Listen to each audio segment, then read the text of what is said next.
Merci une fois de plus d'être au rendez-vous du sport roi au Cameroun, le football 100% foot sur Equinox Télévision.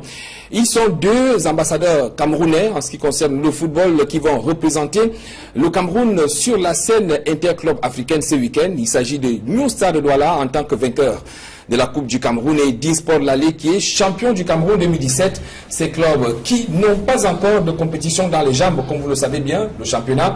Et l'Idoine professionnelle du Cameroun n'a pas encore démarré. Quelles sont les chances de New Stars et d'Insport Lalé qui est? Nous essaierons d'apporter quelques éléments de réponse dans ce programme. Tout comme on reviendra sur la déclaration du président de la Confédération africaine de football, Ahmad, qui a laissé entendre que le Cameroun n'avait pas encore convaincu l'instance fêtière du football africain quant à sa capacité à organiser la Coupe d'Afrique des Nations en 2019. C'était en marge de la 40e Assemblée Générale de la CAF tenue du côté de Casablanca au Maroc. Cela fait un an, jour pour jour, que le Cameroun a remporté la Coupe d'Afrique des Nations au Gabon. On se rappelle encore ces moments heureux, mais après, quel est le bilan que l'on peut faire des Lions indomptables un an après cette victoire? On reviendra dans cette émission, tout comme on vous fera le bilan du championnat d'Afrique des Nations, 5e édition organisée par le Maroc et remportée également par le royaume chérifien.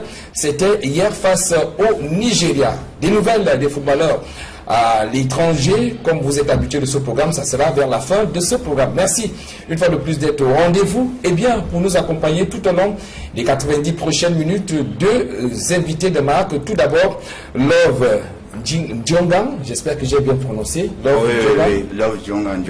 Merci, bonsoir et bienvenue sur ce plateau de 100% foot. Merci, bonsoir et bonsoir à tous ceux qui nous suivent à la maison. Vous êtes entraîneur de football et vous avez la particularité d'avoir exercé votre profession au Brésil. Et vous étiez d'ailleurs, vous m'avez dit que vous êtes l'unique entraîneur d'origine camerounaise à avoir exercé du côté du Brésil, c'est ça? Oui, c'est vrai. Je suis le premier Camerounais à entraîner en première division au Brésil, la catégorie de moins de 20 ans. Parce que vous savez, au Brésil, toutes les équipes de première division doivent avoir une équipe de moins de 20 ans. Donc je suis le premier Africain dans toute l'histoire du football. Alors, je vous ai resté au Cameroun, donc vous êtes le premier Africain. Oui.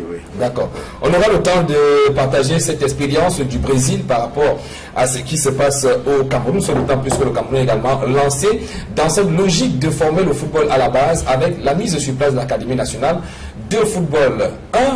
Notre invité de marque qui nous accompagne ce soir, il est le président du conseil d'administration de New Stars de Douala, vous l'avez compris, c'est l'un des ambassadeurs du Cameroun sur la scène interclub africaine dès le week-end prochain. Dr Faustin Donko, bonsoir. Bonsoir Etienne, bonsoir à tous vos téléspectateurs, et bonsoir à tous ceux qui nous regardent. Alors nous sommes à jour J-4 au sein de la première sortie africaine de New Stars de Douala. Comment est-ce qu'on se sent à quelques jours d'une telle confrontation? Bon, on va faire l'évaluation à partir de jeudi. Il y a beaucoup de pression. Vous savez qu'on a dû perdre 2 places de représentativité pour le Cameroun et puis ça nous met une pression supplémentaire. Les autorités ont demandé qu'on puisse mettre le paquet pour pouvoir passer en phase de poule. Nous travaillons là-dessus. Je pense qu'on a beaucoup de pression quand même. Il y a aussi un peu la peur de mal faire. Vous connaissez que la première expérience n'a pas été la bonne avec la commission CAF il y a 2 ans.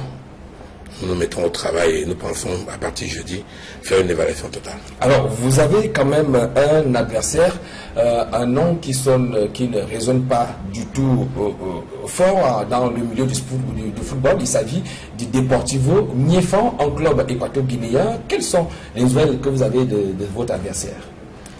Bon, on a des nouvelles. C'est une équipe qui jouait en Ligue 2 l'année dernière, qui vient de monter en première division. Et c'est ça qui fait un peu la peur de ce match.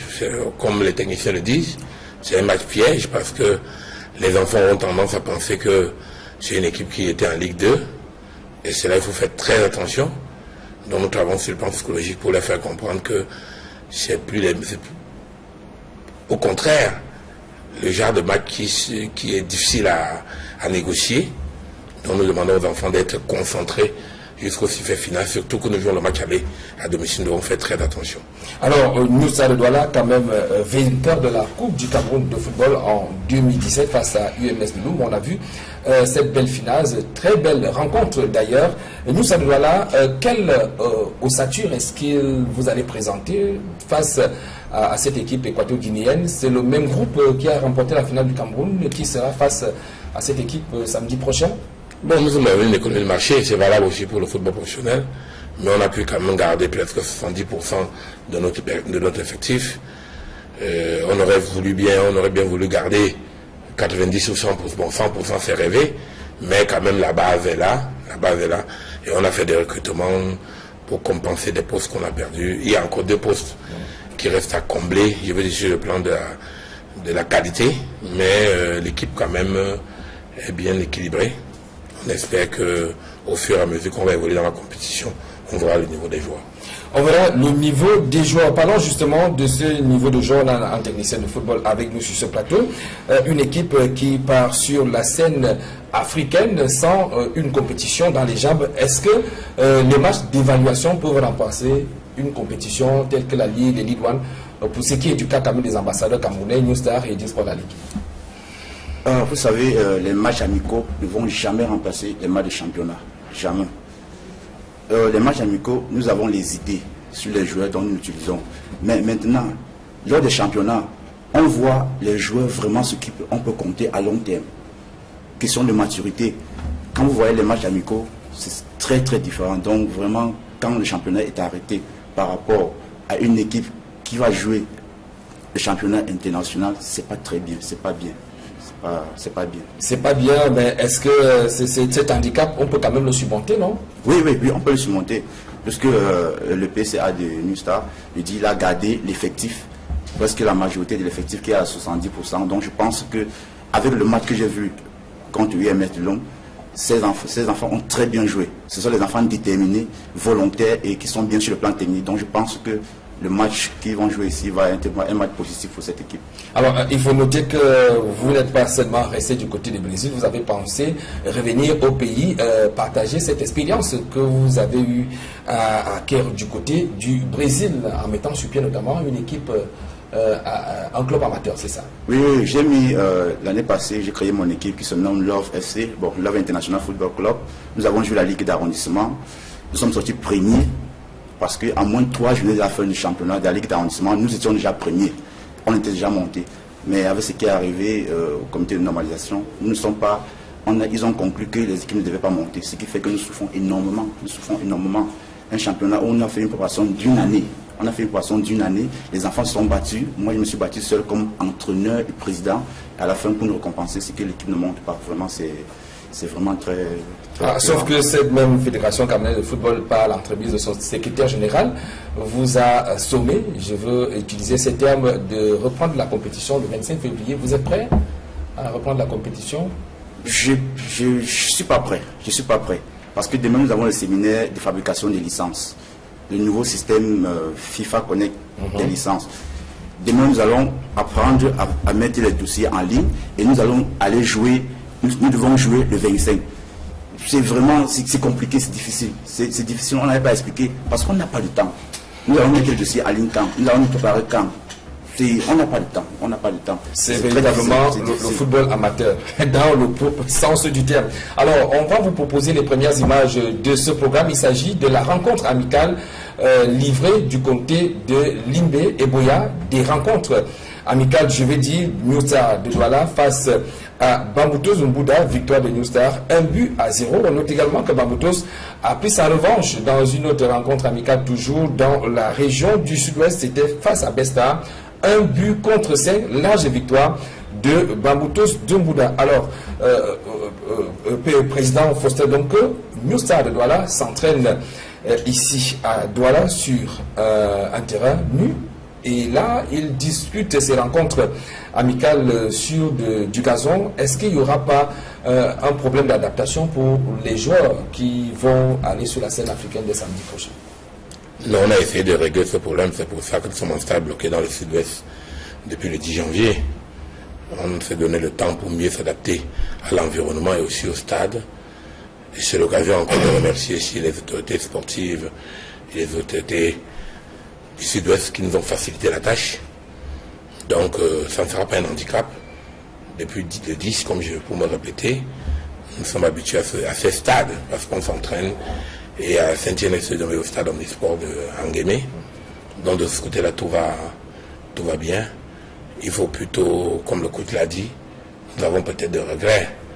On aurait bien voulu faire des matchs de championnat, quelques 4, 5, 6 matchs comme on avait planifié, dommage. Mais on a essayé de compenser avec quelques matchs amicaux. Surtout comme un match comme celui que nous avons fait hier contre Bamboutos. C'est des matchs qui peuvent nous amener à combler un peu le gap que nous n'avons pas eu. Mais en ce qui nous concerne, le premier match contre Deportivo de Niéfan sera surtout un match de banque psychologique. Et ils n'ont rien à perdre. S'ils sont éliminés, ils diront qu'ils sont fait éliminer par une équipe camerounaise qui a gagné la Coupe du Cameroun. Mais par contre, pour eux, ça sera un exploit de dire qu'ils vont éliminer New Star. Donc nous devons faire très attention sur le plan psychologique, ne pas aborder ce match. Et c'est ça notre crainte. Ne pas aborder le match avec un excès de zèle, une suffisance. Donc c'est là où nous travaillons beaucoup. Les autres détails sont quand même, nous essayons de les régler. D'accord, on reviendra notamment sur ces détails en ce qui concerne les finances et même tout ce qui a été fait du côté des pouvoirs publics, parce qu'il faut dire qu'une fois sorti du Cameroun, vous ne représentez peut-être plus le New Star de Douala, mais New Star du Cameroun sur la scène africaine. Je vous propose à présent de revenir sur quelques réactions recueillies au terme de ces rencontres amicales. On parle tout d'abord de New Star contre Bambuto Zunguda. Raoul Taboufoué, notre reporter qui était de ce côté-là, a tendu son micro tout d'abord à l'encadrement technique de New Star de Douala et à son capitaine. Écoutons leur réaction. C'est dommage parce que nous aurons aimé que le championnat ait déjà commencé. Ainsi, nous n'aurons plus de compétition dans les jambes. Maintenant, nous avons fait des matchs amicaux qui ne sont pas des moindres. Nous en avons gagné certains, nous en avons perdu d'autres. Mais le capital confiance est là. Ça ne remplace pas les matchs de compétition qui sont les matchs de championnat réglementaire. Mais nous pensons que nous serons fait bonne figure et pourquoi pas l'emporter face à l'équipe guinéenne. Donc nous restons assez confiants face à ce que nous avons fait. Nous allons nous concentrer durant la semaine pour peaufiner ce qui n'a pas encore marché. Et voilà, nous allons aborder la compétition avec le maximum de sérieux. C'est notre dernier match d'évaluation avant de rentrer dans l'arène samedi contre l'équipe guinéenne. Et je crois que sur le plan du moral, c'est déjà bien. Avec 2 victoires sur les équipes d'élite, je crois que ça fait 4 matchs de préparation. Je crois qu'on est prêt pour aborder le match de samedi. Dès demain, on se met au travail, surtout sur le plan offensif, parce que nous ne marquons pas assez. 1 but, à 2 matchs, on a marqué 2 buts, c'est pas assez pour se qualifier. Parce que l'adversaire de samedi, il faut marquer au moins 3 buts, sinon plus. Voilà, le capitaine Nouk Minka et l'entraîneur Wamba Petit Michel, l'entraîneur de New Star du Douala, qui revenait donc sur cette rencontre. Du côté de Bambuto Zunguda, il y a également eu des réactions, notamment celle de Charlemagne Bongo, qui est l'entraîneur en chef de Bambuto Zunguda, mais également les réactions de quelques supporters de Bambutos qui se sont donc rendus dans cette partie du Cameroun vivre en direct cette rencontre amicale. Je vous propose de les écouter au micro de Raoul Taboufoué une fois de plus.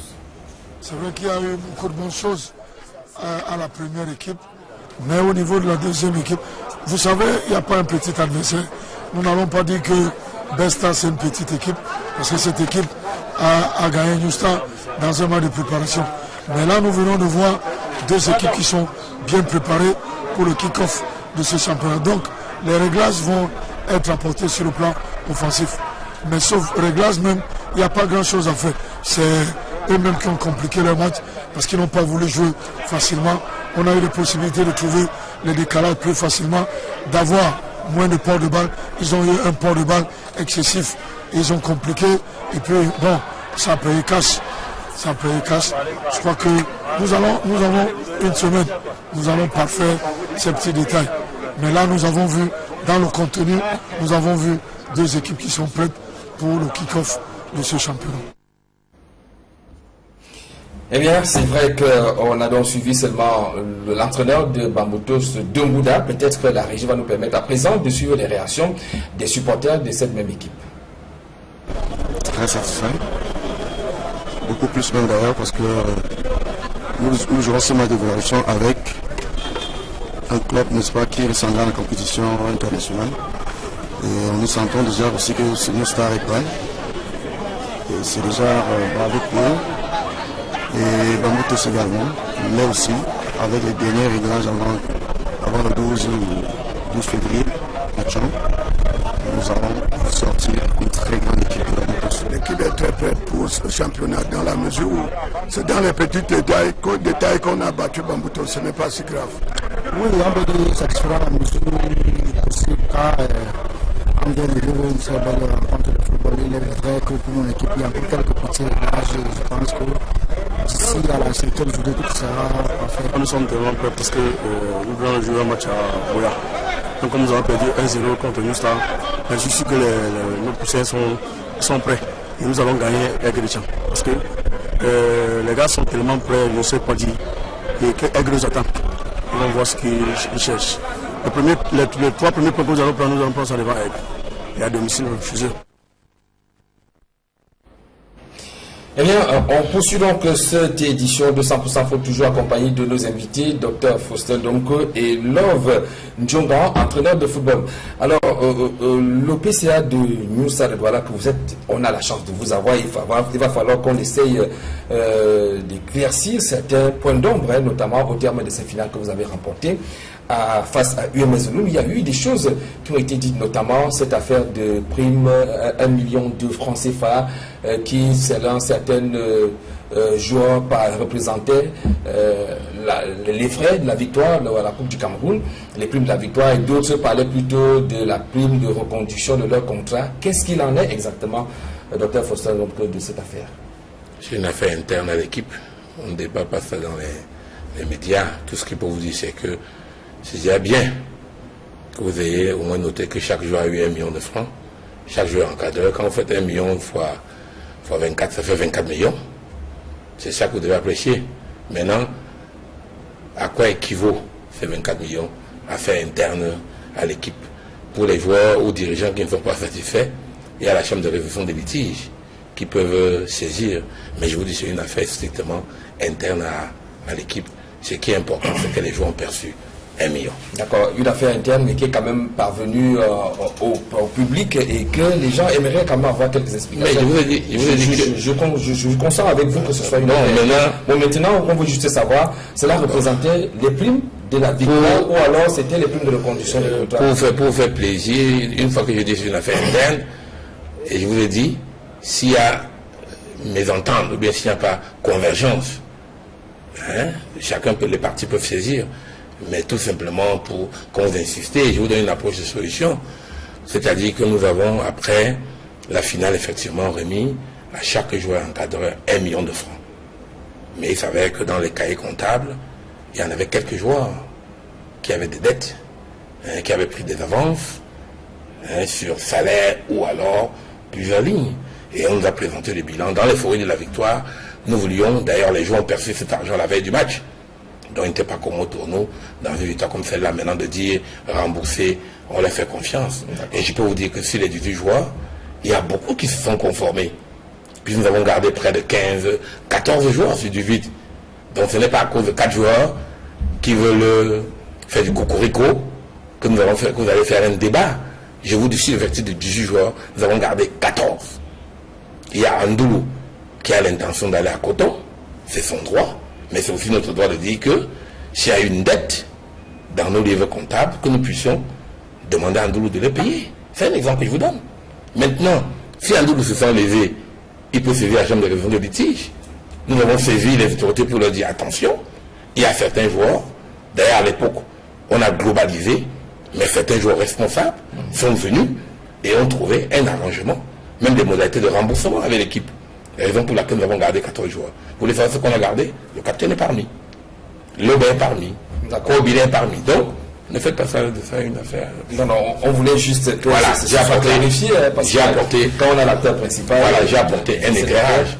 Et vous pouvez être sûr que on n'est plus que la moyenne. Un Côte d'Ivoire convenu avec moi que c'est 18 joueurs. Et nous avons. Vous savez que nous, on essaye, on essaye d'être professionnel.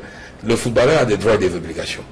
Maintenant, pas vous Vous savez qu'il y a plusieurs genres de médias. Nous ne sommes pas pour le tribunal, les gens qui veulent transformer les médias en tribunal. Donc, s'il y a des problèmes, il y a des juridictions. D'accord. Bon, vous avez bien fait de me poser la question, mais j'ai d'abord dit que c'est une affaire interne, vous avez insisté, j'ai dévoilé quelques pistes de... C'est bien que le malentendu soit dissipé, et c'est là, il va pour oui. le bon moral de mais quand même qui je m'attendais d'abord à dire félicitations, parce que quand vous gagnez une Coupe du Cameroun, pas Coupe du Cameroun, forte, 24 millions pour donner aux joueurs, vous dites souvent qu'on ne paye pas les joueurs. 24 millions, c'est le budget de certaines équipes. Je ne veux pas dire quelle équipe, mais nous, on a donné 24 millions. On est fiers. Et je peux vous dire, si pour votre bonne gouvernance, s'ils vont en phase de poule, ils auront encore 1 million chacun. Donc, pour vous nous sommes dans une logique de rendement. La performance, comme disait le ministre de la République, la politique du mérite, l'excellence. Nous n'avons pas d'argent à dépenser pour des euphories, pour des épiceries, mais on a l'argent à dépenser quand les gens nous donnent des résultats. Voilà. Alors, parlons justement de cette logique de résultats, parce que c'est de ça dont il sera question samedi prochain contre cette équipe équato-guinéenne. Alors, nous savons tous, vous avez déjà donné quelques éléments qui devaient donc concourir à booster le moral de vos éléments, c'est-à-dire la prime de 1 million. Mais au-delà de cette prime, au niveau du pouvoir public, est-ce que vous avez eu un accompagnement particulier pour que vous puissiez quand même valablement représenter le Cameroun lors de cette compétition interclub, la Coupe de la Confédération pour la République? Il faut dire sincèrement que l'approche est intéressante. Nous avons eu des réunions avec le ministre des Sports, je veux dire les membres de son staff, le secrétaire général du ministère de l'Éducation physique, le président du comité de normalisation, qui a vraiment bien voulu nous recevoir quand nous avons demandé une audience en urgence. Et nous avons un canevas d'approche pour résoudre ces problèmes. Bon, moi j'ai peut-être l'avantage que le match aller, je le joue à domicile, mais pour Edine, ça ne sera pas facile parce que le calendrier était surchargé. Le président du comité de normalisation était au Maroc.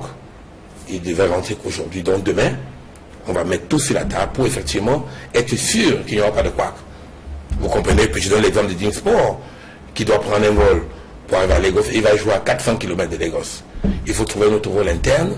S'il n'y a pas de vol interne, il faut trouver des moyens que les gens ne soient pas fatigués. Je pense que c'est des problèmes que nous allons régler dans les 24 heures. Pour faire tout à fait simple, ça signifie que vous n'avez encore rien reçu là. Non, on n'a pas. Mais les principes, on a les principes d'accompagnement.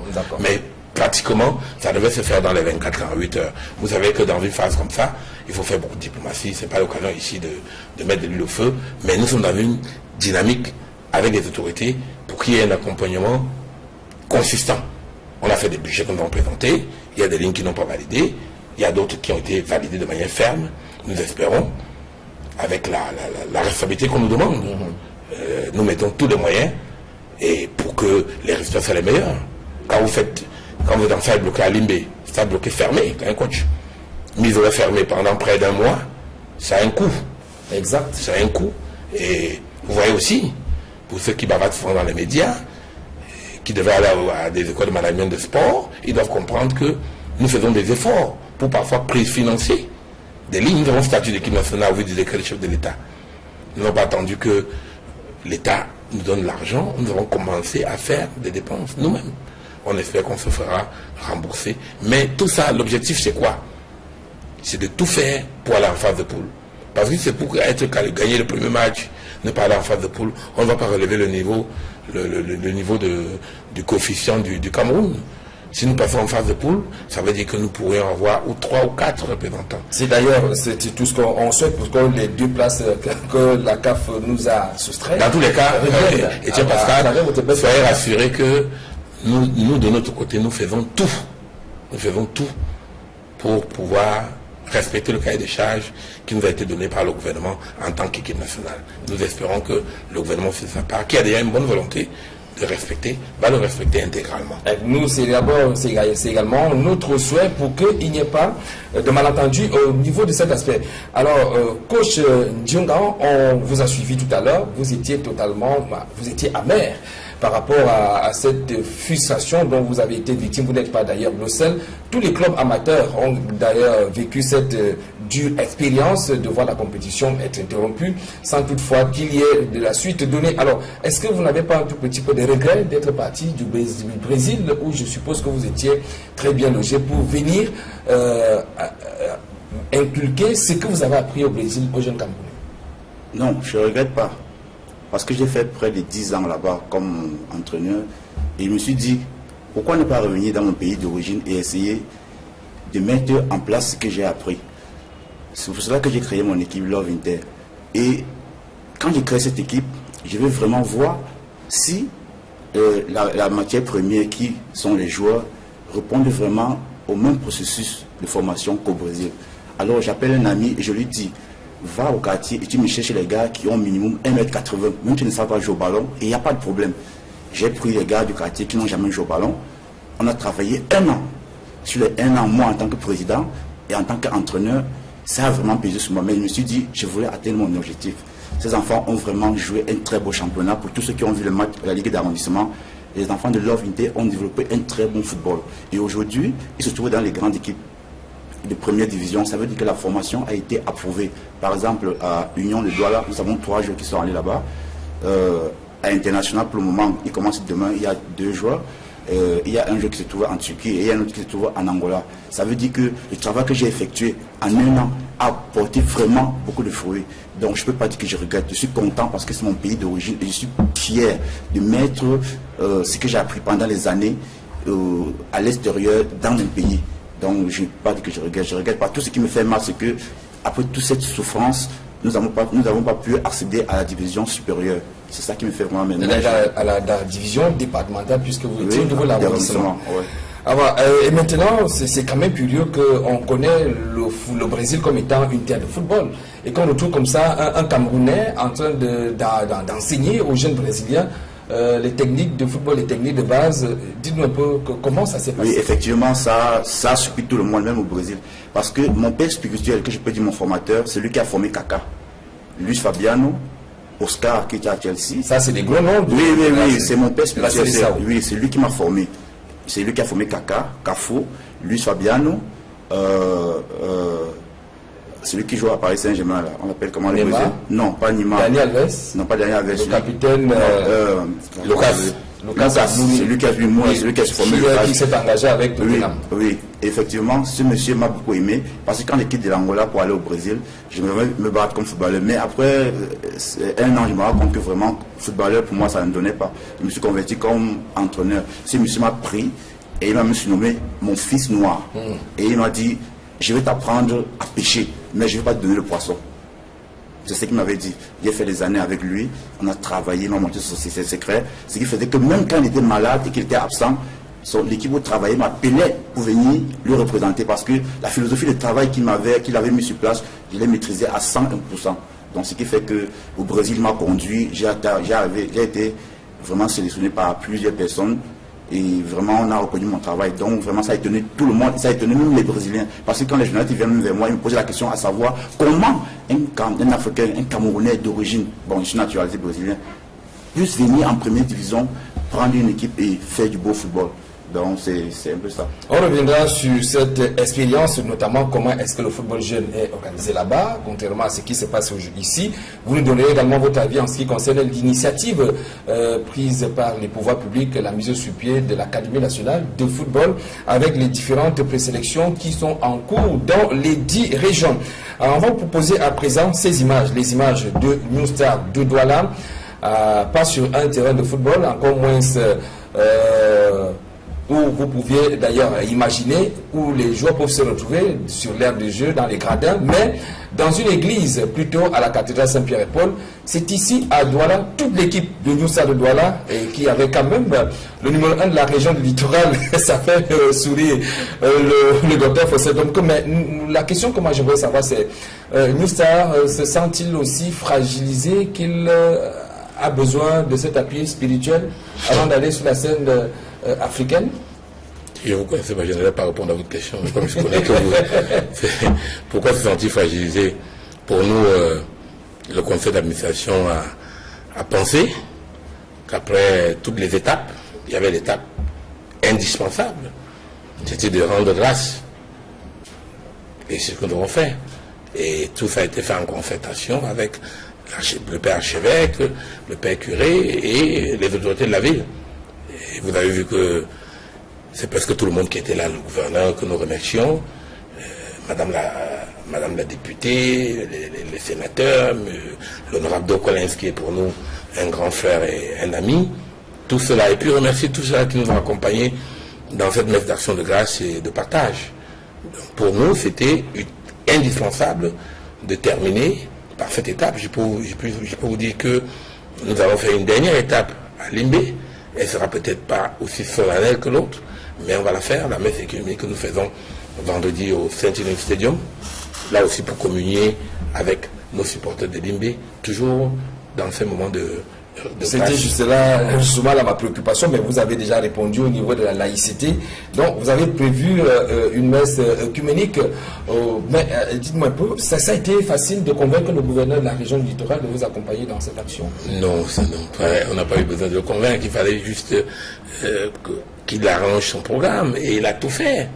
Le ministre de l'administration territoriale était dans la ville. Vous voyez qu'il a trouvé le temps. Il avait un programme chargé. Il y avait le lancement de la journée de la jeunesse à Yabassi, donc on n'a pas eu besoin de le convaincre. C'est un grand sportif et il tient à accompagner pas seulement New Star, à accompagner pas seulement les activités sportives, toutes les activités. Je ne suis pas son directeur de cabinet, mais je juge par tout ce qu'il fait en ce qui nous concerne. Dès lors que nous avons eu une discussion en audience, il a validé le principe et il fallait qu'on s'entende seulement sur la date, et cette date du 3 était la date optimale pour toutes les parties retenues. Alors, je veux peut-être prendre ma question de tout à l'heure à l'entame de la présentation de ces images. Au-delà de cette messe d'action de grâce, New Star ressent-il le besoin d'une protection divine avant d'aller sur une compétition comme celle qui commence samedi prochain? Non. New Star a l'obligation, New Star, le conseil d'administration, les joueurs, les dirigeants pensent qu'ils ont l'obligation de rendre grâce au Seigneur quand, après une année sportive comme celle-là, vous avez eu une telle victoire. C'est une obligation. Et ce que nous avons fait. Et nous allons continuer à le faire. On le fait tout le temps. Mais il fallait là que ce soit symbolique. Et si jamais vous étiez éliminé au premier tour de tout préliminaire, vous venez également... Mais vous... Il y aura également une messe je n'ai pas envie de vous demander de faire des coups de rhétorique, mais vous le faites très bien. L'un n'exclut pas l'autre, mais je suis en train de vous dire que ça s'est fait de manière symbolique, et de manière grandiose, que tout le monde le voie, que nous avons rendu grâce. Nous le faisons tout le temps. Nos joueurs, avant de... Vous n'avez pas vu l'image à la finale? Avant d'aller au stade le dimanche, nous avons fait une messe. Là aussi pour demander au Seigneur de nous accompagner. Et on n'avait pas seulement prié pour nous, on avait prié pour l'adversaire aussi. Vous serez peut-être surpris que les deux prêtres qui ont prié pour nous, pour vous faire comprendre, c'était deux curés de la ville de Loum. Voilà. La ville originaire de votre adversaire. De votre adversaire. On a prié ensemble pour l'adversaire et pour nous, et voilà. Mais je vous rappelle également, peut-être, vous le savez, que même à Loum, il y a les supporters du New Stade de Douala. C'est ça que je dis. Il n'y a pas que les supporters. Je vous dis effectivement que c'est le sport, mais il était indispensable pour nous. Je n'ai pas dit utile, indispensable pour nous de rendre grâce au Seigneur et de partager.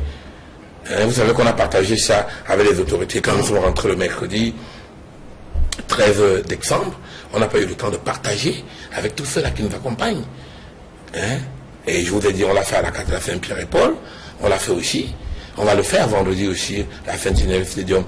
Et c'est des coïncidences de calendrier, il faut ajuster. Ça n'a rien à voir avec le match du samedi, mais seulement c'est le calendrier des uns et des autres. Alors, on va poursuivre dans cette série de rencontres et d'évaluation des clubs en attendant, bien évidemment, le kick-off en élite 1, élite 2, ou bien dans les divisions régionales, départementales et même d'arrondissement, avec cette fois-ci, dans la région de l'Ouest Cameroun, deux clubs mythiques de cette partie du Cameroun qui se sont affrontés le week-end. Il s'agit de Fovu Club de Baham contre le tout-puissant de l'Ouest, Racing de Bafoussam. Je propose les temps forts dans ce reportage que nous propose Jean-Paul Chuniat. À quelques jours du coup d'envoi des championnats d'élite au Cameroun, les représentants de l'Ouest poursuivent leur préparation d'avant-saison. Au stade municipal de Baham, Fovu local, fraîchement promu en Ligue 1, remporte sa première victoire en 4 matchs de préparation contre le Racing de Bafoussam.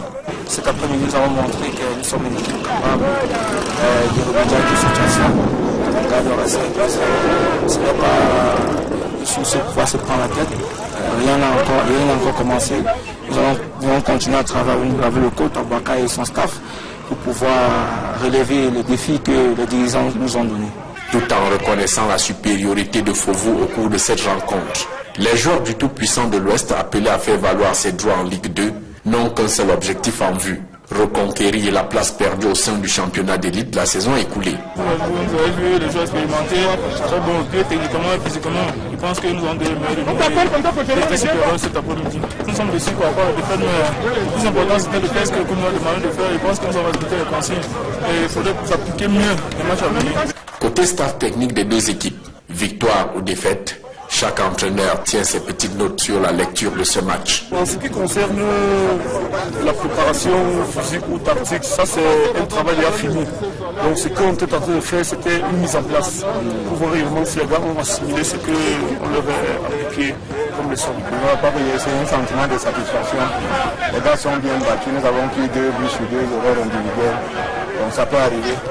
Nous allons continuer notre préparation. Nous sommes déjà pour maintenant. Nous attendons son nom. Et pour les supporters, le déménagement du Racing de son stade mythique de Bamendi a eu un impact négatif sur la préparation de leur équipe. On devait taper encore comme d'habitude. Si ils nous ont battu 2-0, c'est juste parce que nous avons changé de surface d'entraînement. On s'entraîne à la petite surface, très fibre devant la chefferie. Devant c'est notre concert. Pour le match, à 9 minutes, le Racing va remonter, je vous rassure. Pour le kick-off du championnat professionnel de la saison 2018, Racing de Bafoussam sera aux prises à AS Étoile Meki de Yaoundé en Ligue 2 et Fofu de Baham fera son comeback en Ligue 1 dans une chaude empoignade face à Coton Sport de Garoua. Merci à Dallas Tiana et Jean-Paul Chugnat dans la région de l'Ouest qui nous ont fait faire venir ce reportage. Voilà donc des clubs qui poursuivent la mise au vert. Alors, New Star de Douala sur la scène africaine dès samedi prochain. On a souvent coutume de voir que des clubs qui représentent le Cameroun sur la scène continentale, on leur dote hormis les moyens financiers, mais également un appui au niveau de l'encadrement technique. Cela a été fait? Disons que cela n'a pas été fait. Cette année, la particularité, c'est parce que, avec la création de la NAFOOT, Direction Technique Nationale, il n'y a pas eu cette meilleure concertation. Nous avons soulevé ce point. Et je pense que si nous passons ce tour, il y aura des rectificatifs qui seront faits. L'entraîneur Sonkin, l'un des directeurs techniques, nous a promis que c'est quelque chose qu'on va regarder. Il faut reconnaître aussi que beaucoup d'entraîneurs aujourd'hui, soit ils sont à la NAFOOT, soit ils sont dans les clubs. Il ne fallait pas perturber les programmes, mais on va harmoniser pour pouvoir avoir cet appui sur le plan technique. Sur le plan technique, et en ce qui concerne l'infirmerie, vous nous rassurez, il n'y a pas trop de bobos, tout le gros de l'effectif se porte bien? Disons, le gros de l'effectif se porte bien. Nous avons un cas, voilà les cas que vous deviez soulever, non les cas de 24 millions. Nous avons un cas d'un joueur que nous avons recruté à UMS. Malheureusement, son contrat s'achève le 28 février. C'est un joueur que nous aurons bien voulu l'utiliser, mais ça ne sera pas possible. Nous allons entendre le 28 février, comme les dirigeants de UMS ont exigé que malgré ces quelques jours, que le contrat soit achevé. Ça nous perturbe un peu, mais c'est pas grave. Là, nous, on n'a pas voulu se plaindre ou bien saisir la FIFA pour qu'il y ait une résolution en urgence. On pouvait le faire. On a dit, nous laissons tomber. Nous attendons le 28 février à minuit, 1 minute, pour pouvoir enregistrer le joueur. Mais dans l'infirmerie, on a quelques cas, mais ça devait se régler d'ici vendredi. Est-ce qu'il faut également avouer que vous aviez des joueurs qui étaient lors de récents championnats d'Afrique des Nations au Maroc? On parlera de cette compétition tout à l'heure, mais de retour de cette compétition, est-ce que vous avez senti quand même qu'il y a un plus que ces joueurs ont ramené dans le groupe de New Star de Douala? Oui, un plus. Kobilé a beaucoup grandi en termes de maturité. Bon, malheureusement, avec les nouveaux joueurs, il faudra surtout le jeune Balogor de Canon que nous avons recruté. Il faudra qu'ils puissent travailler ensemble quelques jours. Vous savez, lui, par exemple, est rentré avec un bobo. Le médecin qui lui avait demandé de prendre un repos de 4-5 jours. Il reprend les entraînements demain matin. On espère qu'il sera prêt pour le match de samedi. Mais oui, il y a une grande maturité qu'il est revenu avec. Nous pensons que ça a été une très bonne expérience. Malheureusement, il n'y a pas eu les résultats. Sur le plan individuel, c'est bien pour lui, mais sur le plan de l'ensemble, il trouve que ça a été une grande déception. On aura le temps de revenir lorsqu'il va falloir faire le bilan du championnat d'Afrique des Nations. Dans ce programme, on poursuit avec les images des équipes qui poursuivent leur mise au vert, les rencontres d'évaluation, puisque c'est ça à quoi devraient s'en tenir désormais les clubs de Lido à l'élite et même des clubs amateurs en attendant le kick-off. Et là, nous avons les images de la rencontre amicale qui opposait Stade Renard de Melon à Union de Kekem. Vous parliez tout à l'heure des images, ce sont là les images, les réalités sur le terrain, des images qui ne devaient pas beaucoup faire plier certains annonceurs. C'est peut-être la raison pour laquelle la Ligue professionnelle du football Cameroun connaît des difficultés aujourd'hui. Vous avez la question, vous avez la réponse. Quand vous voyez des images comme ça, ça ne fait pas plaisir. Ça ne fait pas plaisir. Nous disons tous vivement 2019. Quand on va aborder tout à l'heure la question de la CAN 2019, et vous demandez pourquoi on va à l'église.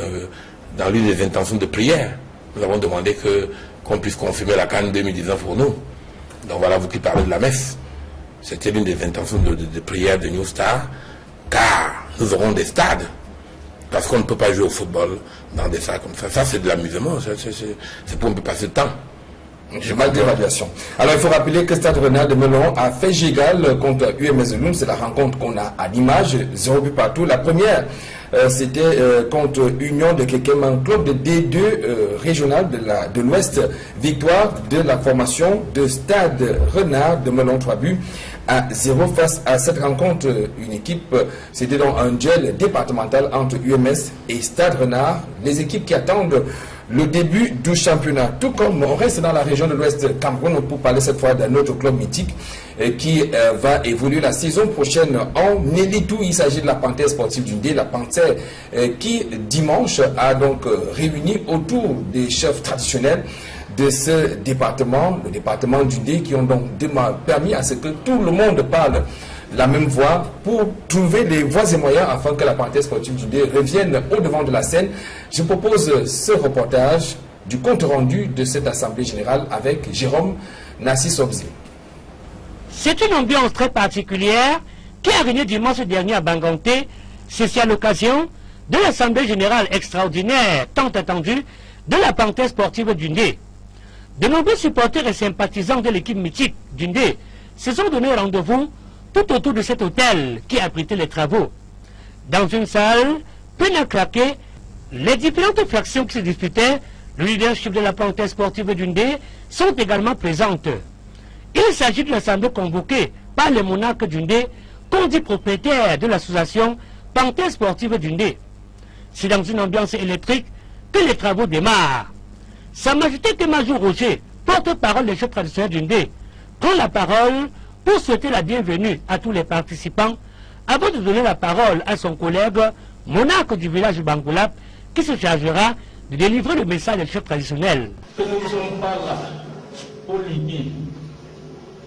Nous ne sommes pas là pour batailler. Il n'y aura pas de guerre. Nous avons besoin de toutes les contributions constructives pour mettre la Panthère sur la voie du salut.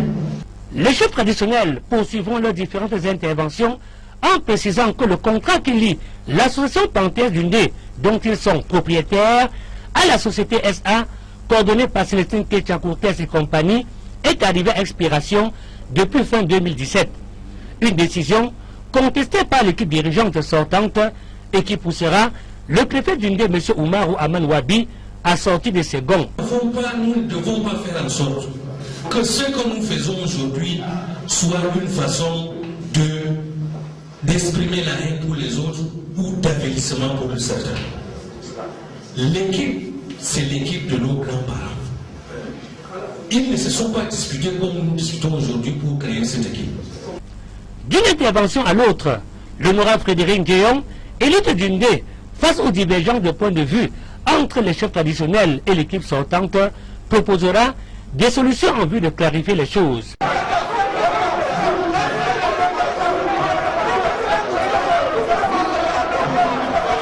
À partir du moment où nous sommes dans l'Assemblée générale extraordinaire de l'association sportive du Ndé,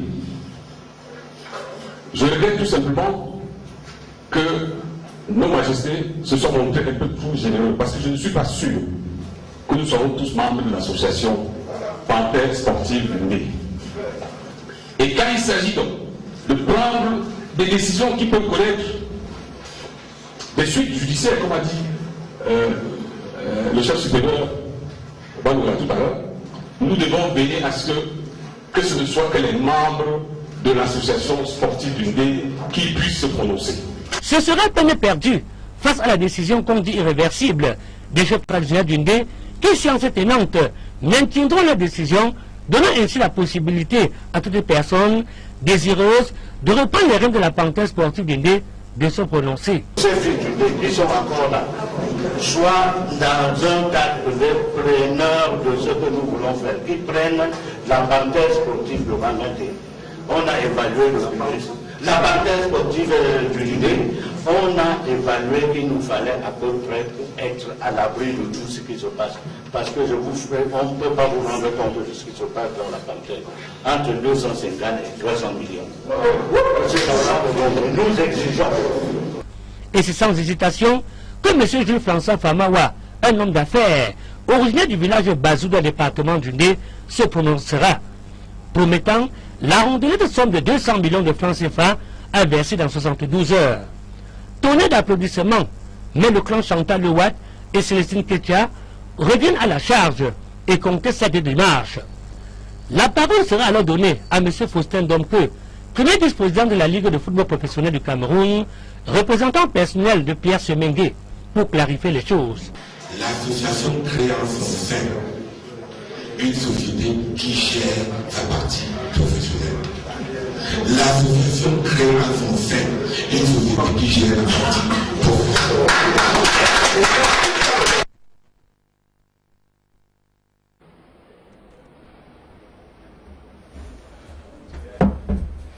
Nous sommes de retour sur ce plateau. On va observer un temps d'arrêt avant notamment de revenir pour la suite de ce programme.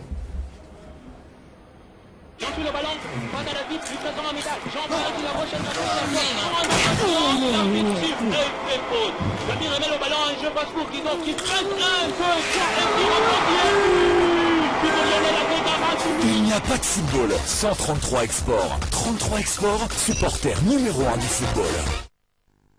Eh bien, voilà donc des paroles de sage au Dr Fossel Donkou lors de ces assises de la panthère sportive du Ndé. On note une fois de plus que c'est un autre club mythique en difficulté. Pour ce qui est seulement de la région de l'Ouest, on a Panthère, on a Rassan de Bafoussa. Bon, on a essayé hier de trouver une solution consensuelle. Comme a dit le préfet, très tard, nous avons fini la réunion aux environs de 20h.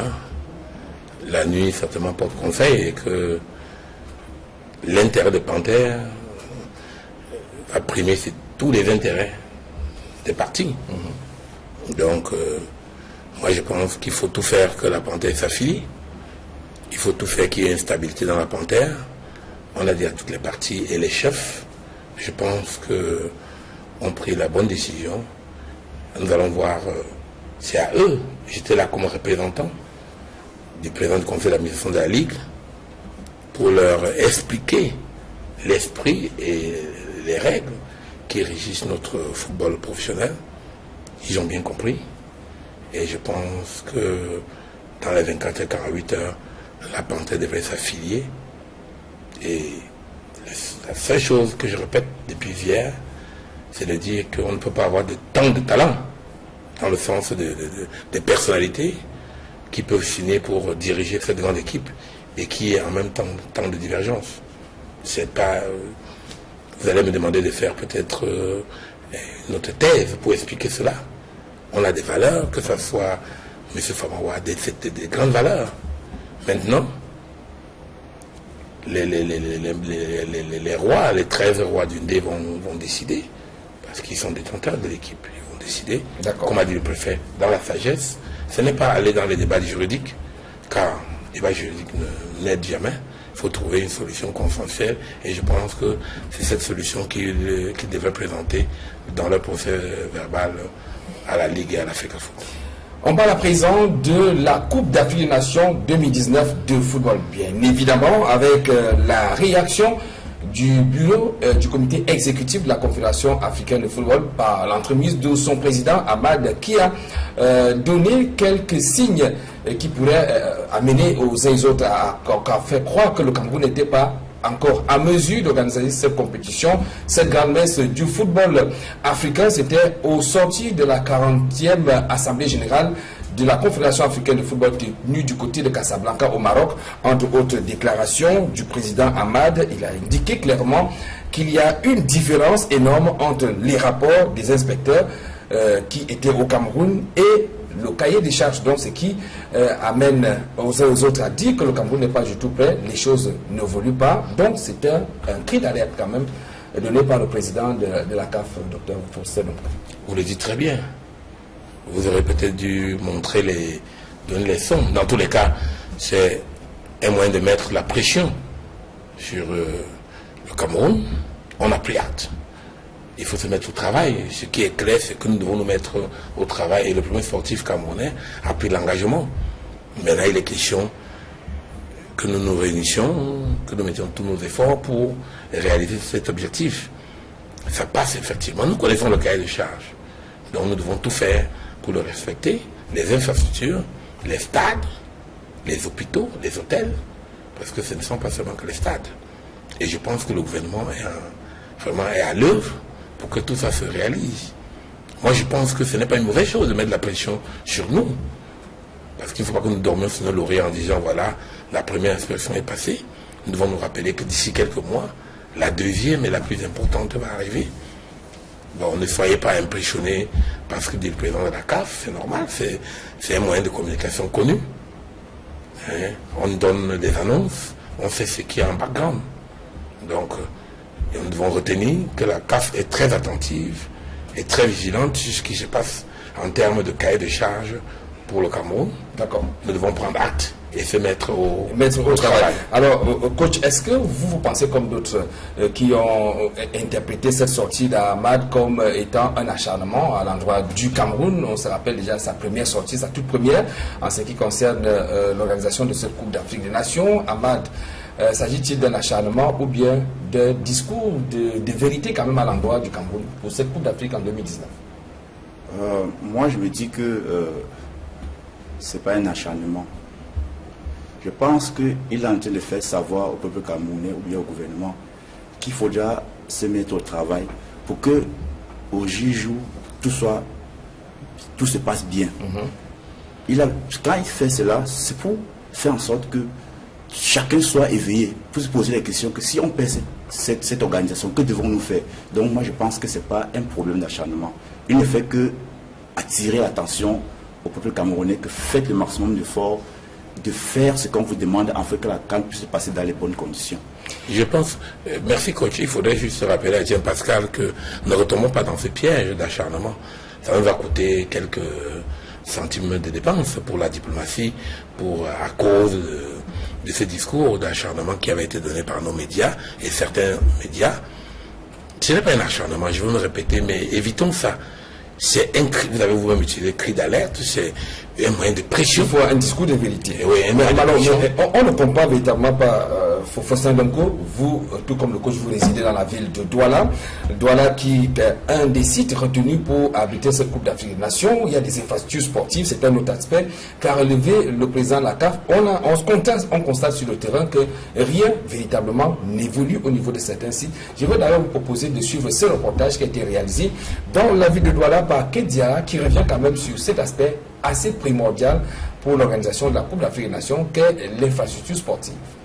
Il y a encore un déficit énorme qu'on demande au Cameroun de rattraper dans la mesure du possible. Voici un extrait des propos tenus par Ahmad Ahmad, le président de la Confédération africaine de football, le 3 février dernier, à Casablanca au Maroc. Il s'exprimait sur le rapport commis par le cabinet Roland Berger, venu en visite d'inspection au Cameroun il y a peu. Pour lui, il y a une différence énorme entre le rapport d'inspection produit par le cabinet et les cahiers de charges. Il va plus loin en affirmant « Je suis un homme de parole. Mon comité exécutif ne change pas d'un iota. Nous appliquons la réglementation avec toute sa vigueur. Le cahier de charges exige des infrastructures, des hôtels, des stades, des hôpitaux et beaucoup de choses. » Des propos qui, une fois relayées dans les médias et sur les réseaux sociaux, ont de nouveau nourri une polémique, vieille d'un nom, et traitant de la présumée incapacité du Cameroun à organiser dans les délais une CAN, même à 4 équipes. Selon une partie des Camerounais, Ahmad fait dans une fixation à la fois sur cette CAN et sur le Cameroun et ne manque pas, dès qu'il en a l'occasion, de déverser son venin sur un pays pourtant capable de fournir tout ce qui lui est demandé dans les délais. Alors, les prenons au mot, nous avons fait le tour des stades de la capitale économique pour juger de l'état d'avancement des travaux. Premier arrêt, stade Mbappé-Lépée, entouré d'une clôture dissuasive qui renseigne sur le sérieux des travaux qui s'y déroulent. Mais une fois à l'intérieur, c'est la grande surprise. Il n'y a pas l'ombre d'un seul manœuvre, d'un seul engin. Nulle eût été la présence des immeubles environnants et du beton de la clôture, on se serait cru en plein désert. Quelques habitués du site nous expliqueront que les travaux ont été arrêtés au lendemain de la visite des experts de la CAF et reprendront dans 2 mois. Une réalité quasi identique dans l'ensemble des 4 stades que compte la ville, un fait qui vient donner raison aux doutes soulevés par le président de la CAF. Hormis les stades, il y a les hôtels, les centres hospitaliers et les voies de communication, à la fois routières, ferroviaires et aériennes, qui doivent être prêtes aujourd'hui. Pour ce qui est des stades de compétition et d'entraînement, ils devront être livrés au plus tard 6 mois avant le premier match. Mais sur ce point-là, encore, les Camerounais sont optimistes. Rappelons tout de même que c'est au Maroc que Ahmad désire attribuer l'organisation de cette CAN en cas d'incapacité prouvée du Cameroun. Un Maroc déjà plus ou moins prêt.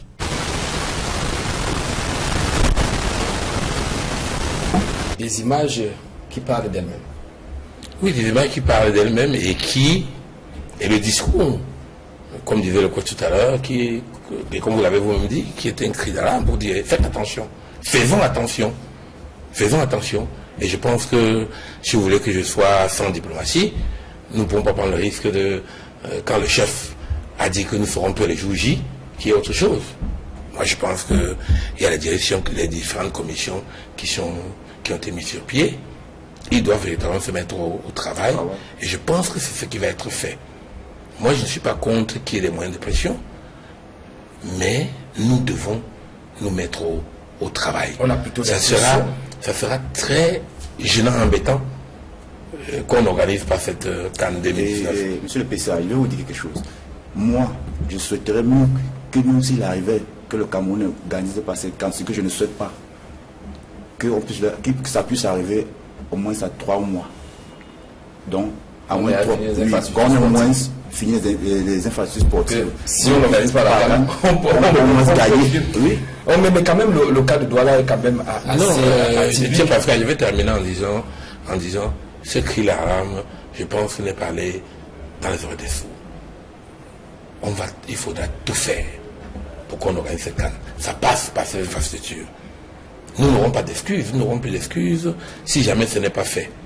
Mais j'ai la ferme conviction, peut-être que j'essaie de faire dans la politique, mais j'ai la ferme conviction que les choses devaient être accélérées. Sincèrement, on aurait souhaité que ça aille plus vite. Mais il y a certaines réalités. Tous les Camerounais veulent que la Coupe d'Afrique de la Nation soit organisée en 2019. Ça, c'est une donnée qui est importante. Mais il faut que les choses bougent. Il faut que les choses bougent. Je pense que, comme a dit Kate tout à l'heure, il ne faut pas... Restons soft. Et je pense que tout le monde a écouté, tout le monde a vu. Il faudrait maintenant qu'on passe véritablement à l'action. Je vais donc vous proposer l'intégralité de la déclaration d'Ahmad qui revenait sur cette organisation de la Coupe d'Afrique des Nations au Cameroun en 2019 ou pas. Ahmad s'exprimait donc face aux hommes des médias. C'était lors d'une conférence de presse. Je vous propose de l'écouter. Il y a des gens qui veulent mentir. Je le dis toujours, il y a des gens qui veulent mentir. Entre le rapport et le cahier de charge, il y a encore un déficit à nous. Qu'on demande au Cameroun de rattraper à la mesure du possible. Voilà ce que je peux vous dire sur ça. Mais nous, sachez que je suis un homme qui tient sa parole. Mon comité exécutif ne changera d'un iota des décisions qu'on avait prises par rapport à la proposition aux résolutions du symposium. c'est ce que les acteurs du football veulent, d'une calme meilleure. Surtout les peuples, les stades, la pelouse, les hôpitaux, les infrastructures routières, les aéroports. Il y en a d'autres, les hôtels. Voilà. C'est nos exigences aujourd'hui. Le cahier de charge, vous pouvez le voir. Je pense qu'on peut même le mettre sur le site s'il fallait, pour qu'il y ait transparence. Après, on verra la suite. Ça, c'est pour le calme. Le calme 2019. Voilà donc qui éclaire cette position, cet avis du comité exécutif, puisque quand le président parle, il parle au nom du comité exécutif de la Confédération africaine de football ayant pris effet de ce rapport de la première mission qui était au Cameroun. Oui, bon, félicitations, vous avez écouté, tout le monde a écouté. Il n'a jamais dit, il a bien dit qu'il y a un écart. Maintenant, dans le temps T qui nous reste, nous devons tout faire pour réduire cet écart, comme a dit le coach. Nous pourrions au moins, si ce n'est pas 6 mois, 3-4 mois, ça soit prêt. Donc, nous devons nous mettre au travail. Il a fait ce qu'il a fait et je suis content que vous ayez passé ce reportage. Il a fixé le cap. C'est à nous maintenant de nous mettre au travail pour réduire l'écart qu'il a bien schématisé. Il a même esquissé avec la main. Je pense que si on mesurait, si on faisait un peu une règle arithmétique, on dirait que l'écart n'est pas très grand. Dans tous les cas, il a dit qu'il y a écart. Le temps reste très court. Non, il y a un temps pour le Cameroun de réduire l'écart. Nous devons réduire ce écart au minimum possible. Nous devons nous mettre au travail. Alors, on poursuit ce programme avec vous. On a dit qu'on allait bénéficier de votre expérience vue du côté du Brésil et vécue également. Vous vous occupez du football jeune au Cameroun. Il y a une initiative nationale qui est en plein déploiement, notamment l'Académie nationale de football du Cameroun, qui, il faut le rappeler, si on s'en tient aux déclarations de son directeur général, Karl Enongachu, cette école ouvre ses portes en septembre prochain avec tout ce qu'il y a comme enregistrement et détection des talents sur le terrain. Au niveau du Brésil où vous étiez, comment est-ce que la formation se passe au niveau pour les jeunes? Est-ce que les enfants sont dans une grande école de formation? Est-ce qu'il y a une compétition nationale pour les football jeunes au Brésil? Bon, au Brésil, vous savez que le football est là-bas comme une religion. C'est tellement organisé, donc tout est automatique là-bas. Je prends un exemple. Tous les grandes équipes que vous comprenez au Brésil, par exemple, à savoir Sao Paulo, Santos, Palmeiras. Ces grandes équipes ont des centres de formation où, à partir de 8 ans, quand on détecte un enfant, on amène déjà l'enfant dans ce centre de formation pour qu'il puisse faire au moins une séance d'entraînement chaque semaine. Maintenant, quand l'enfant de 8 ans arrive à l'âge de 10 ans, on quitte de une séance d'entraînement à 2 séances d'entraînement. Vous voyez que l'enfant est suivi. Quand il quitte de 10 ans, il arrive à 13 ans. C'est comme ça que le nombre de jours d'entraînement au centre augmente. Donc il est suivi dès l'âge de 8 ans. Alors là, c'est sous quel régime? Interne ou bien externe? Non, vous savez que d'après la loi de la FIFA, l'enfant ne peut être interné qu'à l'âge de 14 ans. C'est sur le plan externe. Externe. Ça veut dire le parent prend l'enfant, il l'amène dans le grand centre, peut-être une fois par semaine. Quand il a 8 ans, quand il a 10 ans, le parent l'amène 2 fois par semaine. Quand il a 13 ans, l'amène peut-être 3 fois par semaine. Et maintenant, 14 ans, quand on voit qu'on a suivi l'enfant durant de 8 ans à 14 ans, on voit que sa courbe d'évolution est croissante. Alors là, on l'interne, cet enfant. Et comment on réussit à associer le foot et l'éducation? Oui. Les pays lusophones, c'est-à-dire les pays qui parlent le plus souvent le portugais, n'étudient pas la journée entière. Le plus souvent, ils étudient de 8h à midi. Et d'autres étudient de midi à 18h. Ils font en quelque sorte ce qu'on appelle ici la mi-temps. Oui, la mi-temps. Là-bas, c'est comme ça. Ça veut dire que quand un enfant a du talent, il peut peut-être étudier et qu'il s'entraîne peut-être en soirée. Alors le parent fait tout et tout pour que l'enfant puisse étudier le matin. Parce que là-bas, chez eux, je suis vraiment désolé, la priorité, c'est pas l'école. La priorité là-bas, c'est le football. Donc, ce qui fait en sorte que le gouvernement a pu implanter le système de mi-temps, comme chez nous ici, au Cameroun. Et on comprend d'ailleurs le pourquoi est-ce que le Brésil domine le football mondial. On poursuit à présent en parlant du championnat d'Afrique des Nations édition 2018 qui s'est achevé dimanche du côté du Maroc avec le sacre du royaume chérifien 4-0 face au Nigeria, les Marocains qui ont dominé cette compétition organisée à domicile. Je suis pas prêt. Je suis pas prêt. Parce que demain, nous avons le séminaire de fabrication des licences. Le nouveau système FIFA Connect des licences. Demain, nous allons apprendre à mettre les dossiers en ligne et nous allons aller jouer. Nous devons jouer le 25. C'est vraiment, c'est compliqué, c'est difficile. C'est difficile, on n'avait pas expliqué parce qu'on n'a pas de temps. Nous allons mettre les dossiers en ligne quand. Nous allons nous préparer quand. On n'a pas de temps, on n'a pas de temps. C'est véritablement le football amateur, dans le sens du terme. Alors, on va vous proposer les premières images de ce programme. Il s'agit de la rencontre amicale livrée du côté de Limbe et Boya, des rencontres amicales, je vais dire, New Star de Douala face à Bamboutos Mbouda, victoire de New Star, 1-0. On note également que Bamboutos a pris sa revanche dans une autre rencontre amicale, toujours dans la région du sud-ouest, c'était face à Besta. 1-5, large victoire de Bamboutos Mbouda. Alors, président Foster, donc, New Star de Douala s'entraîne ici à Douala sur un terrain nu.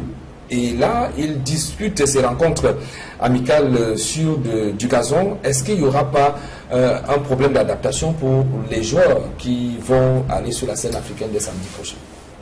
Non, on a essayé de régler ce problème. C'est pour ça que nous sommes en stade bloqué dans le sud-ouest depuis le 10 janvier. On s'est donné le temps pour mieux s'adapter à l'environnement et aussi au stade. Et c'est l'occasion encore de remercier ici les autorités sportives et les autorités du sud-ouest qui nous ont facilité la tâche. Donc ça ne sera pas un handicap. Depuis le 10, comme je pour me répéter, nous sommes habitués à ces stades parce qu'on s'entraîne et à Saint-Étienne au stade omnisport de Anguémé. Donc de ce côté-là, tout va bien.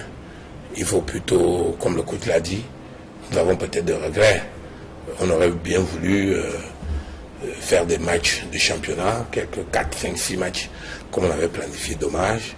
Mais on a essayé de compenser avec quelques matchs amicaux, surtout comme un match comme celui que nous avons fait hier contre Bamboutos. C'est des matchs qui peuvent nous amener à combler un peu le gap que nous n'avons pas eu. Mais en ce qui nous concerne, le premier match contre Deportivo de Niéfan sera surtout un match psychologique. Et ils n'ont rien à perdre. S'ils sont éliminés, ils diront qu'ils sont fait éliminer par une équipe camerounaise qui a gagné la Coupe du Cameroun. Mais par contre, pour eux, ça sera un exploit de dire qu'ils vont éliminer New Star. Donc nous devons faire très attention sur le plan psychologique, ne pas aborder ce match. Et c'est ça notre crainte. Ne pas aborder le match avec un excès de zèle, une suffisance. Donc c'est là où nous travaillons beaucoup. Les autres détails sont quand même, nous essayons de les régler. D'accord, on reviendra notamment sur ces détails en ce qui concerne les finances et même tout ce qui a été fait du côté des pouvoirs publics, parce qu'il faut dire qu'une fois sorti du Cameroun, vous ne représentez peut-être plus le New Star de Douala, mais New Star du Cameroun sur la scène africaine. Je vous propose à présent de revenir sur quelques réactions recueillies au terme de ces rencontres amicales. On parle tout d'abord de New Star contre Bamboutos Mbouda. Raoul Taboufé, notre reporter qui était de ce côté-là, a tendu son micro tout d'abord à l'encadrement technique de New Star de Douala et à son capitaine. Écoutons leur réaction. C'est dommage parce que nous aurons aimé que le championnat ait déjà commencé. Ainsi, nous n'aurons plus de compétition dans les jambes. Maintenant, nous avons fait des matchs amicaux qui ne sont pas des moindres. Nous en avons gagné certains, nous en avons perdu d'autres. Mais le capital confiance est là. Ça ne remplace pas les matchs de compétition qui sont les matchs de championnat réglementaire. Mais nous pensons que nous serons fait bonne figure et pourquoi pas l'emporter face à l'équipe guinéenne. Donc nous restons assez confiants face à ce que nous allons faire. Nous allons nous concentrer durant la semaine pour peaufiner ce qui n'a pas encore marché. Et voilà, nous allons aborder la compétition avec le maximum de sérieux. C'est notre dernier match d'évaluation avant de rentrer dans l'arène samedi contre l'équipe guinéenne. Et je crois que sur le plan du moral, c'est déjà bien. Avec 2 victoires sur les équipes d'élite, je crois que ça fait 4 matchs de préparation. Je crois qu'on est prêt pour aborder le match de samedi. dès demain on se met au travail, surtout sur le plan offensif, parce que nous ne marquons pas assez, un but. À 2 matchs on a marqué 2 buts, c'est pas assez pour se qualifier, parce que l'adversaire de samedi, il faut marquer au moins 3 buts, sinon plus. Voilà le capitaine Nouk Minka et l'entraîneur Wamba Petit Michel, l'entraîneur de New Star de Douala, qui revenait donc sur cette rencontre. Du côté de Bambuto Zunguda, il y a également eu des réactions, notamment celle de Charlemagne Bongo, qui est l'entraîneur en chef de Bambuto Zunguda, mais également les réactions de quelques supporters de Bambutos qui se sont donc rendus dans cette partie du Cameroun vivre en direct cette rencontre amicale. Je propose de les écouter au micro de Raoul Taboufou une fois de plus. C'est vrai qu'il y a eu beaucoup de bonnes choses à la première équipe, mais au niveau de la deuxième équipe, vous savez, il n'y a pas un petit adversaire. Nous n'allons pas dire que Besta c'est une petite équipe, parce que cette équipe a gagné New Star dans un match de préparation. Mais là, nous venons de voir 2 équipes qui sont bien préparées pour le kick-off de ce championnat. Donc, les réglages vont être apportés sur le plan offensif. Mais sauf réglages même, il n'y a pas grand-chose à faire. C'est eux-mêmes qui ont compliqué leur match parce qu'ils n'ont pas voulu jouer facilement. On a eu la possibilité de trouver les décalages plus facilement, d'avoir moins de port de balle. Ils ont eu un port de balle excessif. Ils ont compliqué. Et puis, bon, ça a payé cash. Ça a payé cash. Je crois que nous avons une semaine. Nous allons parfaire ces petits détails. Mais là, nous avons vu, dans le contenu, nous avons vu 2 équipes qui sont prêtes pour le kick-off de ce championnat. Eh bien, c'est vrai qu'on a donc suivi seulement l'entraîneur de Bambutos Dumbuda. Peut-être que la régie va nous permettre à présent de suivre les réactions des supporters de cette même équipe. Très satisfait. Beaucoup plus même d'ailleurs parce que nous jouons ce match d'évaluation avec un club, n'est-ce pas, qui est ressemble à la compétition internationale. Et nous sentons déjà aussi que New Star est prêt. Et c'est déjà bravo pour eux. Et Bambutos également, mais aussi avec les derniers réglages avant le 12 février, nous allons sortir une très grande équipe de Bambutos. L'équipe est très prête pour ce championnat dans la mesure où c'est dans les petits détails qu'on a battu Bambutos, ce n'est pas si grave.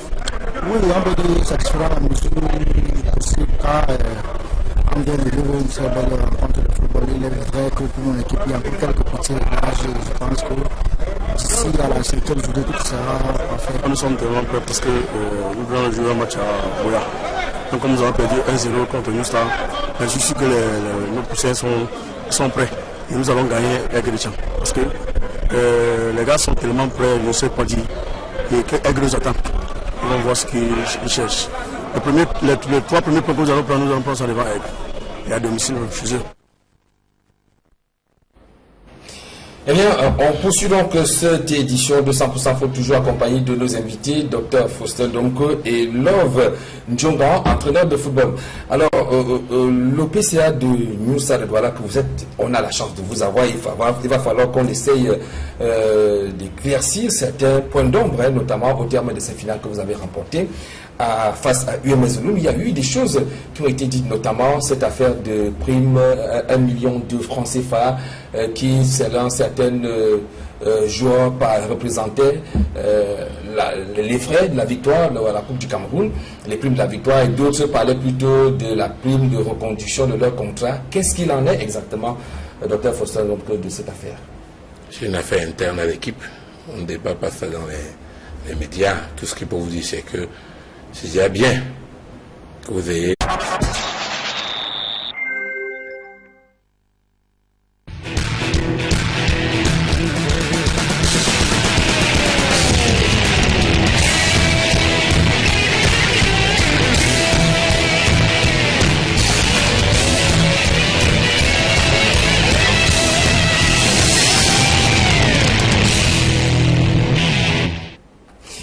Merci une fois de plus d'être au rendez-vous du sport roi au Cameroun, le football 100% foot sur Equinox Télévision.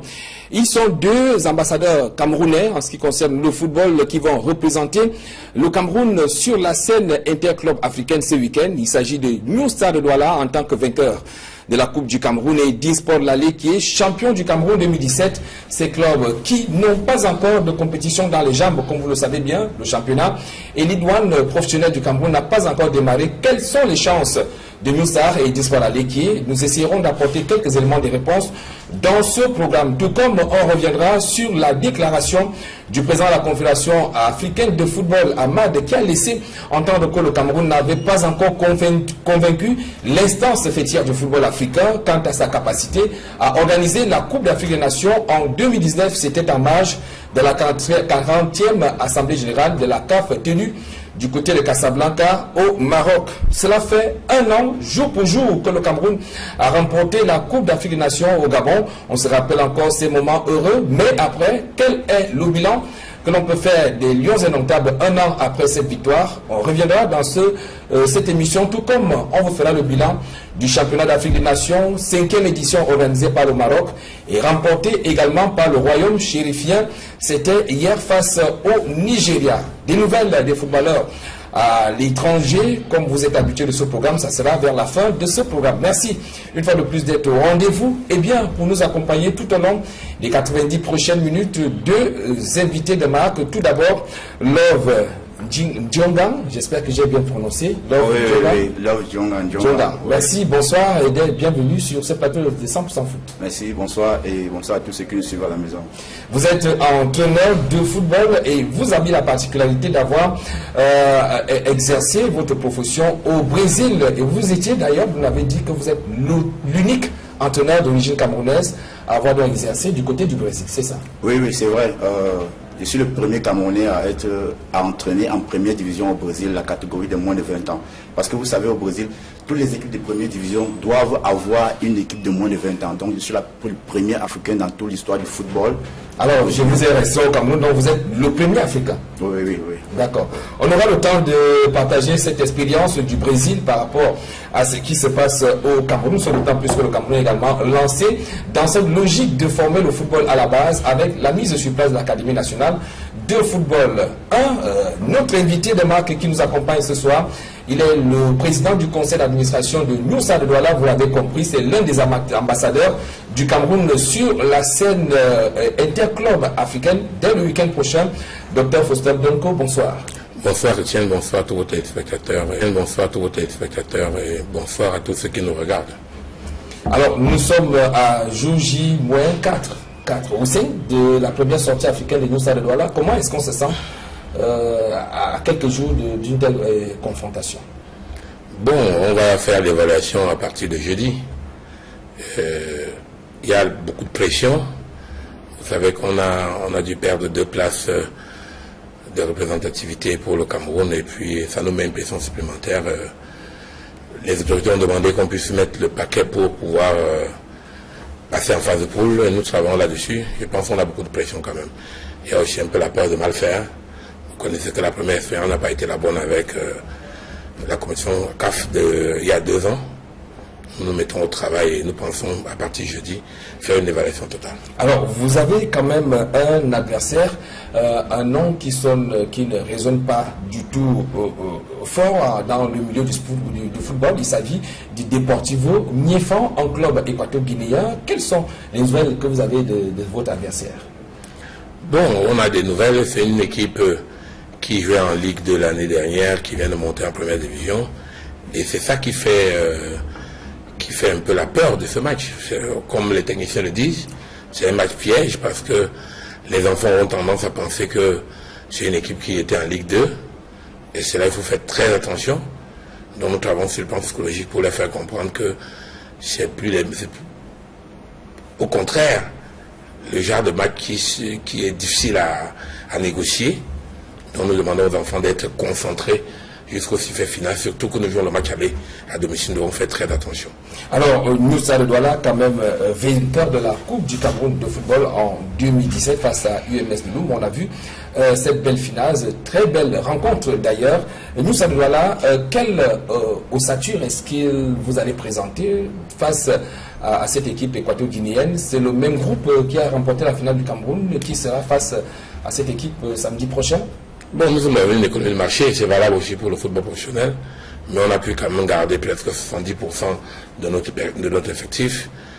On aurait bien voulu garder 90 ou 100%, bon 100% c'est rêvé, mais quand même la base est là, et on a fait des recrutements pour compenser des postes qu'on a perdus. Il y a encore 2 postes qui restent à combler, je veux dire sur le plan de la qualité, mais l'équipe quand même est bien équilibrée. On espère qu'au fur et à mesure qu'on va évoluer dans la compétition, on verra le niveau des joueurs. On verra le niveau des joueurs. Parlons justement de ce niveau de joueurs. On a un technicien de football avec nous sur ce plateau. Une équipe qui part sur la scène africaine sans une compétition dans les jambes. Est-ce que les matchs d'évaluation peuvent remplacer une compétition telle que la Ligue, les Ligue 1, pour ce qui est du cas quand même des ambassadeurs camerounais, New Star et Sport la Ligue? Vous savez, les matchs amicaux ne vont jamais remplacer les matchs de championnat. Jamais. Les matchs amicaux, nous avons les idées sur les joueurs dont nous utilisons. Mais maintenant, lors des championnats, on voit les joueurs vraiment ce qu'on peut compter à long terme. Question de maturité. Quand vous voyez les matchs amicaux, c'est très très différent. Donc vraiment, quand le championnat est arrêté par rapport à une équipe qui va jouer le championnat international, c'est pas très bien, c'est pas bien. C'est pas bien. C'est pas bien, mais est-ce que cet handicap, on peut quand même le surmonter, non? Oui, on peut le surmonter. Puisque le PCA de New Star, il a gardé l'effectif, presque la majorité de l'effectif qui est à 70%. Donc je pense qu'avec le match que j'ai vu contre UMS Toulon, ces enfants ont très bien joué. Ce sont les enfants déterminés, volontaires et qui sont bien sur le plan technique. Donc je pense que le match qu'ils vont jouer ici va être un match positif pour cette équipe. Alors, il faut noter que vous n'êtes pas seulement resté du côté du Brésil, vous avez pensé revenir au pays, partager cette expérience que vous avez eue à acquérir du côté du Brésil, en mettant sur pied notamment une équipe, un club amateur, c'est ça? Oui, j'ai mis, l'année passée, j'ai créé mon équipe qui se nomme Love FC, Love International Football Club. Nous avons joué la Ligue d'arrondissement, nous sommes sortis premiers. Parce qu'à moins de 3 journées de la fin du championnat de la Ligue d'arrondissement, nous étions déjà premiers. On était déjà montés. Mais avec ce qui est arrivé au comité de normalisation, nous ne sommes pas. Ils ont conclu que les équipes ne devaient pas monter. Ce qui fait que nous souffrons énormément. Un championnat où on a fait une préparation d'une année. Les enfants se sont battus. Moi, je me suis battu seul comme entraîneur et président. Et à la fin, pour nous récompenser, c'est que l'équipe ne monte pas. Vraiment, c'est vraiment très... sauf que cette même fédération camerounaise de football, par l'entremise de son secrétaire général, vous a sommé, je veux utiliser ces termes, de reprendre la compétition le 25 février. Vous êtes prêt à reprendre la compétition? Le président, et en tant qu'entraîneur, ça a vraiment pesé sur moi. Mais je me suis dit, je voulais atteindre mon objectif. Ces enfants ont vraiment joué un très beau championnat. Pour tous ceux qui ont vu le match de la Ligue d'arrondissement, les enfants de Love Unité ont développé un très bon football. Et aujourd'hui, ils se trouvent dans les grandes équipes de première division. Ça veut dire que la formation a été approuvée. Par exemple, à Union de Douala, nous avons 3 joueurs qui sont allés là-bas. À International, pour le moment, il commence demain, il y a 2 joueurs. Il y a un joueur qui se trouve en Turquie et il y a un autre qui se trouve en Angola. Ça veut dire que le travail que j'ai effectué en un an a porté vraiment beaucoup de fruits. Donc je ne peux pas dire que je regrette. Je suis content parce que c'est mon pays d'origine et je suis fier de mettre ce que j'ai appris pendant les années à l'extérieur dans mon pays. Donc je ne peux pas dire que je regrette. Je ne regrette pas. Tout ce qui me fait mal, c'est que après toute cette souffrance, nous n'avons pas pu accéder à la division supérieure. C'est ça qui me fait vraiment mal. À la division départementale, puisque vous étiez au niveau de l'arrondissement. Et maintenant, c'est quand même curieux qu'on connaît le Brésil comme étant une terre de football. Et qu'on retrouve comme ça un Camerounais en train d'enseigner aux jeunes Brésiliens les techniques de football, les techniques de base. Dites-nous un peu comment ça s'est passé. Oui, effectivement, ça a surpris tout le monde, même au Brésil. Parce que mon père spirituel, que je peux dire mon formateur, c'est lui qui a formé Kaka. Luis Fabiano, Oscar qui était à Chelsea. Ça, c'est des gros noms. Oui, c'est mon père spirituel. Oui, c'est lui qui m'a formé. C'est lui qui a formé Kaka, Cafo, Luis Fabiano, celui qui joue à Paris Saint-Germain, là. On l'appelle comment le Brésil? Non, pas Nima. Daniel Alves. Non, pas Daniel Alves. Le capitaine Lucas, c'est lui qui a vu moi, c'est lui qui a formé qui s'est engagé avec Tottenham. Oui, effectivement, ce monsieur m'a beaucoup aimé parce que quand il quitte de l'Angola pour aller au Brésil, je me battre comme footballeur. Mais après un an, je me rends compte que vraiment, footballeur, pour moi, ça ne donnait pas. Je me suis converti comme entraîneur. Ce monsieur m'a pris et il m'a surnommé mon fils noir. Et il m'a dit, je vais t'apprendre à pêcher, mais je ne vais pas te donner le poisson. C'est ce qu'il m'avait dit. J'ai fait des années avec lui, on a travaillé, il m'a montré ses secrets. Ce qui faisait que même quand il était malade et qu'il était absent, l'équipe où travaillait m'appelait pour venir lui représenter parce que la philosophie de travail qu'il avait mis sur place, je l'ai maîtrisé à 101%. Donc ce qui fait qu'au Brésil, il m'a conduit, j'ai été vraiment sélectionné par plusieurs personnes et vraiment on a reconnu mon travail. Donc vraiment ça a étonné tout le monde, ça a étonné même les Brésiliens. Parce que quand les journalistes viennent vers moi, ils me posaient la question à savoir comment un Africain, un Camerounais d'origine, bon je suis naturalisé brésilien, puisse venir en première division, prendre une équipe et faire du beau football. Donc c'est un peu ça. On reviendra sur cette expérience, notamment comment est-ce que le football jeune est organisé là-bas, contrairement à ce qui se passe ici. Vous nous donnerez également votre avis en ce qui concerne l'initiative prise par les pouvoirs publics, la mise sur pied de l'Académie nationale de football, avec les différentes présélections qui sont en cours dans les 10 régions. Alors, on va vous proposer à présent ces images, les images de New Star de Douala, pas sur un terrain de football, encore moins où vous pouviez d'ailleurs imaginer où les joueurs peuvent se retrouver sur l'aire de jeu, dans les gradins, mais dans une église, plutôt à la cathédrale Saint-Pierre et Paul. C'est ici à Douala, toute l'équipe de New Star de Douala, et qui avait quand même le numéro 1 de la région du littoral, ça fait sourire le docteur Fossé. Donc, mais la question que moi j'aimerais savoir, c'est New Star se sent-il aussi fragilisé qu'il a besoin de cet appui spirituel avant d'aller sur la scène africaine? Je vous connaissez, je n'allais pas répondre à votre question, mais comme je connais que vous, pourquoi se sentir fragilisé? Pour nous, le conseil d'administration a pensé qu'après toutes les étapes, il y avait l'étape indispensable, c'était de rendre grâce. Et c'est ce que nous avons fait. Et tout ça a été fait en concertation avec le père archevêque, le père curé et les autorités de la ville. Et vous avez vu que c'est presque tout le monde qui était là, le gouverneur que nous remercions, madame la députée, les sénateurs, l'honorable Dokolens qui est pour nous un grand frère et un ami, tout cela. Et puis remercier tous ceux qui nous ont accompagnés dans cette messe d'action de grâce et de partage. Donc, pour nous, c'était indispensable de terminer par cette étape. Je peux vous dire que nous avons fait une dernière étape à Limbé. Elle ne sera peut-être pas aussi solennelle que l'autre, mais on va la faire, la messe écuménique que nous faisons vendredi au Saint-Hilary Stadium, là aussi pour communier avec nos supporters de Limbé, toujours dans ces moments de C'était justement là ma préoccupation, mais vous avez déjà répondu au niveau de la laïcité. Donc vous avez prévu une messe œcuménique, mais dites-moi un peu, ça a été facile de convaincre le gouverneur de la région du littoral de vous accompagner dans cette action?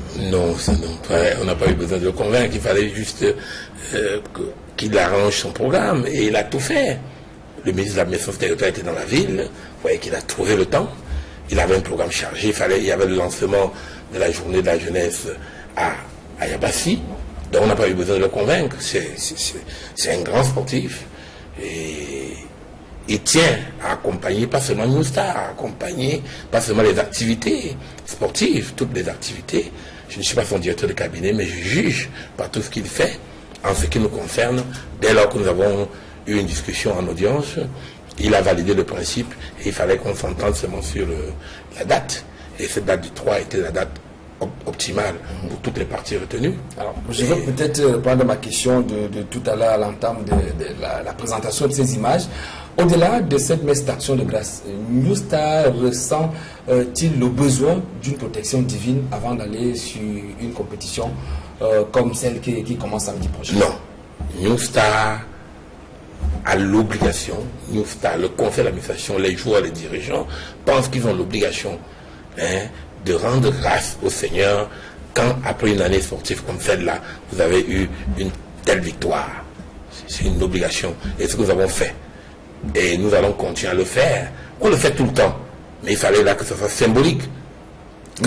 Et si jamais vous étiez éliminé au premier tour de tout préliminaire, vous venez également... il y aura également une messe d'action. Je n'ai pas envie de vous demander de faire des coups de rhétorique, mais vous le faites très bien. L'un n'exclut pas l'autre. Mais je suis en train de vous dire que ça s'est fait de manière symbolique et de manière grandiose, que tout le monde le voie, que nous avons rendu grâce. Nous le faisons tout le temps. Nos joueurs avant de... Vous n'avez pas vu l'image à la finale? avant d'aller au stade le dimanche, nous avons fait une messe. Là aussi pour demander au Seigneur de nous accompagner. Et on n'avait pas seulement prié pour nous, on avait prié pour l'adversaire aussi. Vous serez peut-être surpris que les 2 prêtres qui ont prié pour nous, pour vous faire comprendre, c'était 2 curés de la ville de Loum. Voilà, la ville originaire de votre adversaire. On a prié ensemble pour l'adversaire et pour nous, et voilà. Mais je vous rappelle également, peut-être, vous le savez, que même à Loum, il y a les supporters du New Stade de Douala. C'est ça que je dis. Vous dites effectivement que c'est le sport, mais il était indispensable pour nous. Je n'ai pas dit utile, indispensable pour nous de rendre grâce au Seigneur et de partager. Vous savez qu'on a partagé ça avec les autorités quand nous sommes rentrés le mercredi 13 décembre. On n'a pas eu le temps de partager avec tous ceux-là qui nous accompagnent. Et je vous ai dit, on l'a fait à la cathédrale Saint-Pierre et Paul, on l'a fait aussi, on va le faire vendredi aussi à Saint-Denis Stadium. Et c'est des coïncidences de calendrier, il faut ajuster. Ça n'a rien à voir avec le match du samedi, mais seulement c'est le calendrier des uns et des autres. Alors, on va poursuivre dans cette série de rencontres et d'évaluation des clubs en attendant, bien évidemment, le kick-off en élite 1, élite 2, ou bien dans les divisions régionales, départementales et même d'arrondissement, avec cette fois-ci, dans la région de l'Ouest Cameroun, 2 clubs mythiques de cette partie du Cameroun qui se sont affrontés le week-end. Il s'agit de Fovu Club de Baham contre le tout-puissant de l'Ouest, Racing de Bafoussam. Je propose les temps forts dans ce reportage que nous propose Jean-Paul Chuniat. À quelques jours du coup d'envoi des championnats d'élite au Cameroun, les représentants de l'Ouest poursuivent leur préparation d'avant-saison. Au stade municipal de Baham, Fovu local fraîchement promu en Ligue 1 remporte sa première victoire en 4 matchs de préparation contre le Racing de Bafoussam. Cet après-midi, nous avons montré que nous sommes une équipe capable de remédier à toute situation. En tout cas, le Racing, ce n'est pas sur ce pouvoir se prendre la tête. Rien n'a encore commencé. Nous allons continuer à travailler avec le coach Abouaka et son staff pour pouvoir relever les défis que les dirigeants nous ont donnés. Tout en reconnaissant la supériorité de Fovu au cours de cette rencontre, les joueurs du tout-puissant de l'Ouest appelés à faire valoir ses droits en Ligue 2 n'ont qu'un seul objectif en vue: reconquérir la place perdue au sein du championnat d'élite de la saison écoulée. Vous avez vu les joueurs expérimentés, très bons techniquement et physiquement. Je pense que nous avons des meilleurs supérieurs cet après-midi. Nous sommes déçus par rapport à la défaite, mais le plus important c'était le test que nous avons demandé de faire. Je pense que nous avons respecté les consignes et il faudrait s'appliquer mieux les matchs à venir. Côté staff technique des 2 équipes, victoire ou défaite, chaque entraîneur tient ses petites notes sur la lecture de ce match. En ce qui concerne la préparation physique ou tactique, ça c'est un travail déjà fini. Donc ce qu'on était en train de faire, c'était une mise en place pour voir réellement si les gars ont assimilé ce qu'on leur a appliqué comme leçon. C'est un sentiment de satisfaction. Les gars sont bien battus, nous avons pris 2 buts sur 2 erreurs individuelles. Donc ça peut arriver. Nous allons continuer notre préparation. Nous sommes déjà pour le 3 pour maintenant. Nous attendons seulement les buts. Et pour les supporters, le déménagement du Racing de son stade mythique de Bamenda a eu un impact négatif sur la préparation de leur équipe. On devait taper comme d'habitude. Si ils nous ont battu 2-0, c'est juste parce que nous avons changé de surface d'entraînement. On s'entraîne à la petite surface, très fibre devant la chefferie. Devant c'est notre concert. Pour le match à 9 minutes, le Racing va remonter, je vous rassure. Pour le kick-off du championnat professionnel de la saison 2018, Racing de Bafoussam sera aux prises à AS Étoile Meki de Yaoundé en Ligue 2 et Fovu de Baham fera son comeback en Ligue 1 dans une chaude empoignade face à Coton Sport de Garoua. Merci à Dallas Tchana et Jean-Paul Chuniat dans la région de l'Ouest qui nous ont fait parvenir ce reportage. Voilà donc des clubs qui poursuivent la mise au vert. Alors, New Stade de Douala sur la scène africaine dès samedi prochain. On a souvent pour coutume de voir que des clubs qui représentent le Cameroun sur la scène continentale, on leur dote hormis les moyens financiers, mais également un appui au niveau de l'encadrement technique. Cela a été fait? Disons que cela n'a pas été fait. Cette année, la particularité, c'est parce que, avec la création de la NAFOOT, Direction Technique Nationale, il n'y a pas eu cette meilleure concertation. Nous avons soulevé ce point. Et je pense que si nous passons ce tour, il y aura des rectificatifs qui seront faits. L'entraîneur Sonkin, l'un des directeurs techniques, nous a promis que c'est quelque chose qu'on va regarder. Il faut reconnaître aussi que beaucoup d'entre nous aujourd'hui, soit ils sont à la foot, soit ils sont dans les clubs. Il ne fallait pas perturber les programmes, mais on va harmoniser pour pouvoir avoir cet appui sur le plan technique. Sur le plan technique, et en ce qui concerne l'infirmerie, vous nous rassurez, il n'y a pas trop de bobos, tout le gros de l'effectif se porte bien? Disons, le gros de l'effectif le porte bien. Nous avons un cas, voilà les cas que vous deviez soulever, non les cas de 24 millions. Nous avons un cas d'un joueur que nous avons recruté à UMS. Malheureusement, son contrat s'achève le 28 février. C'est un joueur que nous aurons bien voulu l'utiliser, mais ça ne sera pas possible. Nous allons entendre le 28 février, comme les dirigeants de UMS ont exigé que malgré ces quelques jours, que le contrat soit achevé. Ça nous perturbe un peu, mais c'est pas grave. Là, nous, on n'a pas voulu se plaindre ou bien saisir la FIFA pour qu'il y ait une résolution en urgence. On pouvait le faire. On a dit, nous laissons tomber, nous attendons le 28 février à minuit, 1 minute, pour pouvoir enregistrer le joueur. Mais dans l'infirmerie, on a quelques cas, mais ça devait se régler d'ici vendredi. Est-ce qu'il faut également avouer que vous aviez des joueurs qui étaient lors de récents championnats d'Afrique des Nations au Maroc? On parlera de cette compétition tout à l'heure, mais de retour de cette compétition, est-ce que vous avez senti quand même qu'il y a un plus que ces joueurs ont ramené dans le groupe de New Stade de Douala? Oui, un plus. Kobilé a beaucoup grandi en termes de maturité. Bon, malheureusement, avec les nouveaux joueurs, il faudra surtout le jeune Balogor de Canon que nous avons recruté. Il faudra qu'ils puissent travailler ensemble quelques jours. Vous savez, lui, par exemple, est rentré avec un bobo. Le médecin qui lui avait demandé de prendre un repos de 4-5 jours. Il reprend les entraînements demain matin. On espère qu'il sera prêt pour le match samedi. Mais oui, il y a une grande maturité qu'il est revenu avec. Nous pensons que ça a été une très bonne expérience. Malheureusement, il n'y a pas eu les résultats. Sur le plan individuel, c'est bien pour lui, mais sur le plan de l'ensemble, il trouve que ça a été une grande déception. On aura le temps de revenir lorsqu'il va falloir faire le bilan du championnat d'Afrique des Nations. Dans ce programme, on poursuit avec les images des équipes qui poursuivent leur mise au vert, les rencontres d'évaluation, puisque c'est ça à quoi devraient s'en tenir désormais les clubs de Lilo et les Litou et même des clubs amateurs en attendant le kick-off. Et là, nous avons des images de la rencontre amicale qui opposait Stade Renard de Melon à Union de Kekem. Vous parliez tout à l'heure des images, ce sont là les images, les réalités sur le terrain, des images qui ne devaient pas beaucoup faire plier certains annonceurs. C'est peut-être la raison pour laquelle la Ligue professionnelle du football Cameroun connaît des difficultés aujourd'hui.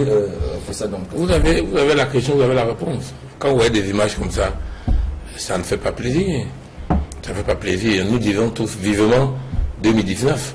Quand on va aborder tout à l'heure la question de la CAN 2019, vous demandez pourquoi on va à l'église. Dans l'une des intentions de prière, nous avons demandé qu'on puisse confirmer la CAN 2019 pour nous. Donc voilà, vous qui parlez de la messe. C'était l'une des intentions de prière de New Star, car nous aurons des stades.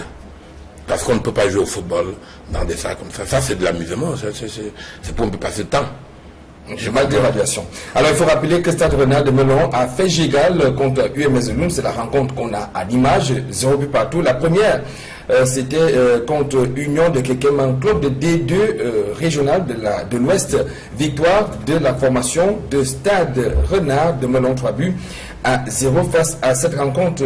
Une équipe, c'était donc un duel départemental entre UMS et Stade Renard. Les équipes qui attendent le début du championnat. Tout comme on reste dans la région de l'Ouest Cameroun pour parler cette fois d'un autre club mythique qui va évoluer la saison prochaine en Elitou. Il s'agit de la Panthère sportive du Ndé, la Panthère qui dimanche a donc réuni autour des chefs traditionnels de ce département, le département du Ndé, qui ont donc permis à ce que tout le monde parle la même voix pour trouver les voies et moyens afin que la Panthère sportive du Ndé revienne au devant de la scène. Je propose ce reportage du compte rendu de cette assemblée générale avec Jérôme Nassi-Sobzi. C'est une ambiance très particulière qui a régné dimanche dernier à Banganté. C'est à l'occasion de l'assemblée générale extraordinaire tant attendue de la Panthère sportive du Ndé. De nombreux supporters et sympathisants de l'équipe mythique du Ndé se sont donné rendez-vous tout autour de cet hôtel qui abritait les travaux. Dans une salle pleine à craquer, les différentes fractions qui se disputaient, le leadership de la Panthère sportive du Ndé, sont également présentes. Il s'agit de l'assemblée convoquée par les monarques du Ndé qu'on dit propriétaire de l'association Panthère Sportive d'Undé. C'est dans une ambiance électrique que les travaux... Il faut au moins noter que chaque joueur a eu 1 million de francs. Chaque joueur encadreur, quand vous faites 1 million fois 24, ça fait 24 millions. C'est ça que vous devez apprécier. Maintenant, à quoi équivaut ces 24 millions? Affaires internes à l'équipe. Pour les joueurs ou dirigeants qui ne sont pas satisfaits, il y a la chambre de résolution des litiges qui peuvent saisir. Mais je vous dis, c'est une affaire strictement interne à l'équipe. Ce qui est important, c'est que les joueurs ont perçu 1 million. D'accord, une affaire interne, mais qui est quand même parvenue au public et que les gens aimeraient quand même avoir quelques explications. Mais je vous ai dit, je consens avec vous que ce soit une affaire. Maintenant, on veut juste savoir, cela représentait les primes de la victoire ou alors c'était les primes de reconduction des contrats? Pour faire plaisir, une fois que je dis c'est une affaire interne, et je vous ai dit, s'il y a mésentente ou bien s'il n'y a pas convergence, les partis peuvent saisir. Mais tout simplement pour qu'on vous insiste, je vous donne une approche de solution. C'est-à-dire que nous avons, après la finale, effectivement remis à chaque joueur encadreur 1 million de francs.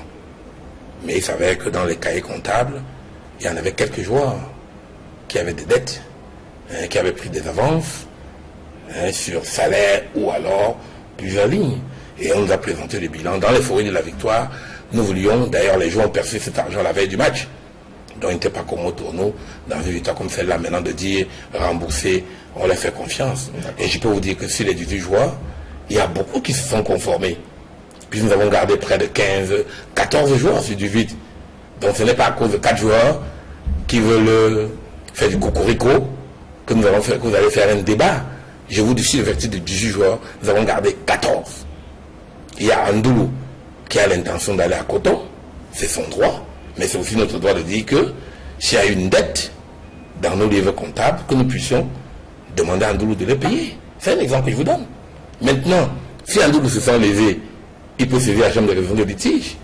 Nous avons saisi les autorités pour leur dire attention, il y a certains joueurs, d'ailleurs à l'époque, on a globalisé, mais certains joueurs responsables sont venus et ont trouvé un arrangement, même des modalités de remboursement avec l'équipe. La raison pour laquelle nous avons gardé 14 joueurs. Vous voulez savoir ce qu'on a gardé? Le capitaine est parmi. Lebé est parmi. Kobilé est parmi. Donc, ne faites pas ça de ça une affaire. Non, non, on voulait juste voilà, j'ai apporté, parce que quand on a l'acteur principal. Voilà, j'ai apporté un éclairage. Et vous pouvez être sûr que on n'est plus que la moyenne. Un Côte d'Ivoire convenu avec moi que c'est 18 joueurs. Et nous avons, vous savez que nous, on essaye d'être professionnel. Le footballeur a des droits et des obligations. Maintenant, pas vous. Vous savez qu'il y a plusieurs genres de médias. Nous ne sommes pas pour le tribunal, les gens qui veulent transformer les médias en tribunal. Donc, s'il y a des problèmes, il y a des juridictions. D'accord. Bon, vous avez bien fait de me poser la question, mais j'ai d'abord dit que c'est une affaire interne, vous avez insisté, j'ai dévoilé quelques pistes de... C'est fait que le malentendu soit dissipé, et c'est là, il va pour le bon moral de... Mais je m'attendais d'abord à dire félicitations, parce que quand vous gagnez une Coupe du Cameroun, pas Coupe du Cameroun, compte forte, 24 millions pour donner aux joueurs. Vous dites souvent qu'on ne paye pas les joueurs. 24 millions, c'est le budget de certaines équipes. Je ne veux pas dire quelle équipe, mais nous, on a donné 24 millions. On est fiers. Je peux vous dire, si pour votre bonne gouvernance, s'ils vont en phase de poule, ils auront encore 1 million chacun. Donc, pour vous nous sommes dans une logique de rendement. La performance, comme disait le ministre de la République, la politique du mérite, l'excellence. Nous n'avons pas d'argent à dépenser pour des euphories, pour des épiceries, mais on a l'argent à dépenser quand les joueurs nous donnent des résultats. Voilà. Alors, parlons justement de cette logique de résultats, parce que c'est de ça dont il sera question samedi prochain contre cette équipe équato-guinéenne. Alors, nous savons tous, vous avez déjà donné quelques éléments qui devraient donc concourir à booster le moral de vos éléments, c'est-à-dire la prime de 1 million. Mais au-delà de cette prime, au niveau du pouvoir public, est-ce que vous avez eu un accompagnement particulier pour que vous puissiez quand même valablement représenter le Cameroun lors de cette compétition interclub, la Coupe de la Confédération? Il faut dire sincèrement que l'approche est intéressante. Nous avons eu des réunions avec le ministre des Sports, je veux dire les membres de son staff, le secrétaire général du ministère de l'Éducation physique, le président du comité de normalisation, qui a vraiment bien voulu nous recevoir quand nous avons demandé une audience en urgence. Et nous avons un canevas d'approche pour résoudre ces problèmes. Bon, Moi, j'ai peut-être l'avantage que le match aller, je le joue à domicile. Mais pour Edine, ça ne sera pas facile parce que le calendrier était surchargé. Le président du comité d'organisation était au Maroc. Il devait rentrer qu'aujourd'hui. Donc demain, on va mettre tout sur la table pour effectivement être sûr qu'il n'y aura pas de couac. Vous comprenez? Puis je donne l'exemple de Dim Sport qui doit prendre un vol pour arriver à Lagos. Il va jouer à 400 km de Lagos. Il faut trouver un autre vol interne.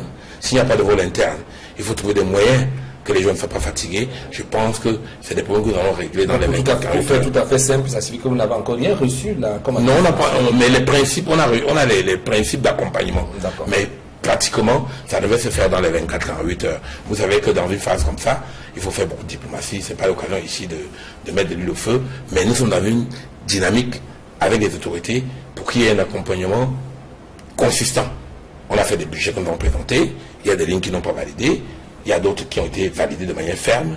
Nous espérons, avec la responsabilité qu'on nous demande, nous mettons tous les moyens et pour que les résultats soient les meilleurs.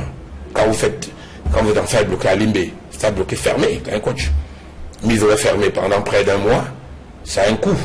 Exact. Ça a un coût. Et vous voyez aussi, pour ceux qui bavardent souvent dans les médias, qui devaient aller à des écoles de management de sport, ils doivent comprendre que nous faisons des efforts pour parfois préfinancer des lignes. Nous avons statut d'équipe nationale au vu du décret du chef de l'État. Nous n'avons pas attendu que l'État nous donne l'argent. Nous avons commencé à faire des dépenses nous-mêmes. On espère qu'on se fera rembourser. Mais tout ça, l'objectif c'est quoi? C'est de tout faire pour aller en phase de poule. Parce que c'est pour gagner le premier match, ne pas aller en phase de poule, on ne va pas relever le niveau, le niveau du coefficient du Cameroun. Si nous passons en phase de poule, ça veut dire que nous pourrions avoir 3 ou 4 représentants. C'est d'ailleurs tout ce qu'on souhaite pour que les 2 places que la CAF nous a soustraites. Dans tous les cas, Etienne Pascal, soyez rassurés que nous, de notre côté, nous faisons tout. Nous faisons tout pour pouvoir respecter le cahier des charges qui nous a été donné par le gouvernement en tant qu'équipe nationale. Nous espérons que le gouvernement fait sa part, qui a déjà une bonne volonté de respecter, va le respecter intégralement. Nous, c'est également notre souhait pour qu'il n'y ait pas de malentendu au niveau de cet aspect. Alors, coach Diongan, on vous a suivi tout à l'heure, vous étiez amer par rapport à cette frustration dont vous avez été victime. Vous n'êtes pas d'ailleurs le seul. Tous les clubs amateurs ont d'ailleurs vécu cette dure expérience de voir la compétition être interrompue sans toutefois qu'il y ait de la suite donnée. Alors, est-ce que vous n'avez pas un tout petit peu de regret d'être parti du Brésil où je suppose que vous étiez très bien logé pour venir inculquer ce que vous avez appris au Brésil aux jeunes Camerounais? Non, je ne regrette pas. Parce que j'ai fait près de 10 ans là-bas comme entraîneur. Et je me suis dit, pourquoi ne pas revenir dans mon pays d'origine et essayer de mettre en place ce que j'ai appris. C'est pour cela que j'ai créé mon équipe Love Inter. Et quand j'ai créé cette équipe, je veux vraiment voir si la matière première qui sont les joueurs répondent vraiment au même processus de formation qu'au Brésil. Alors j'appelle un ami et je lui dis, va au quartier et tu me cherches les gars qui ont minimum 1m80, même tu ne sais pas jouer au ballon, et il n'y a pas de problème.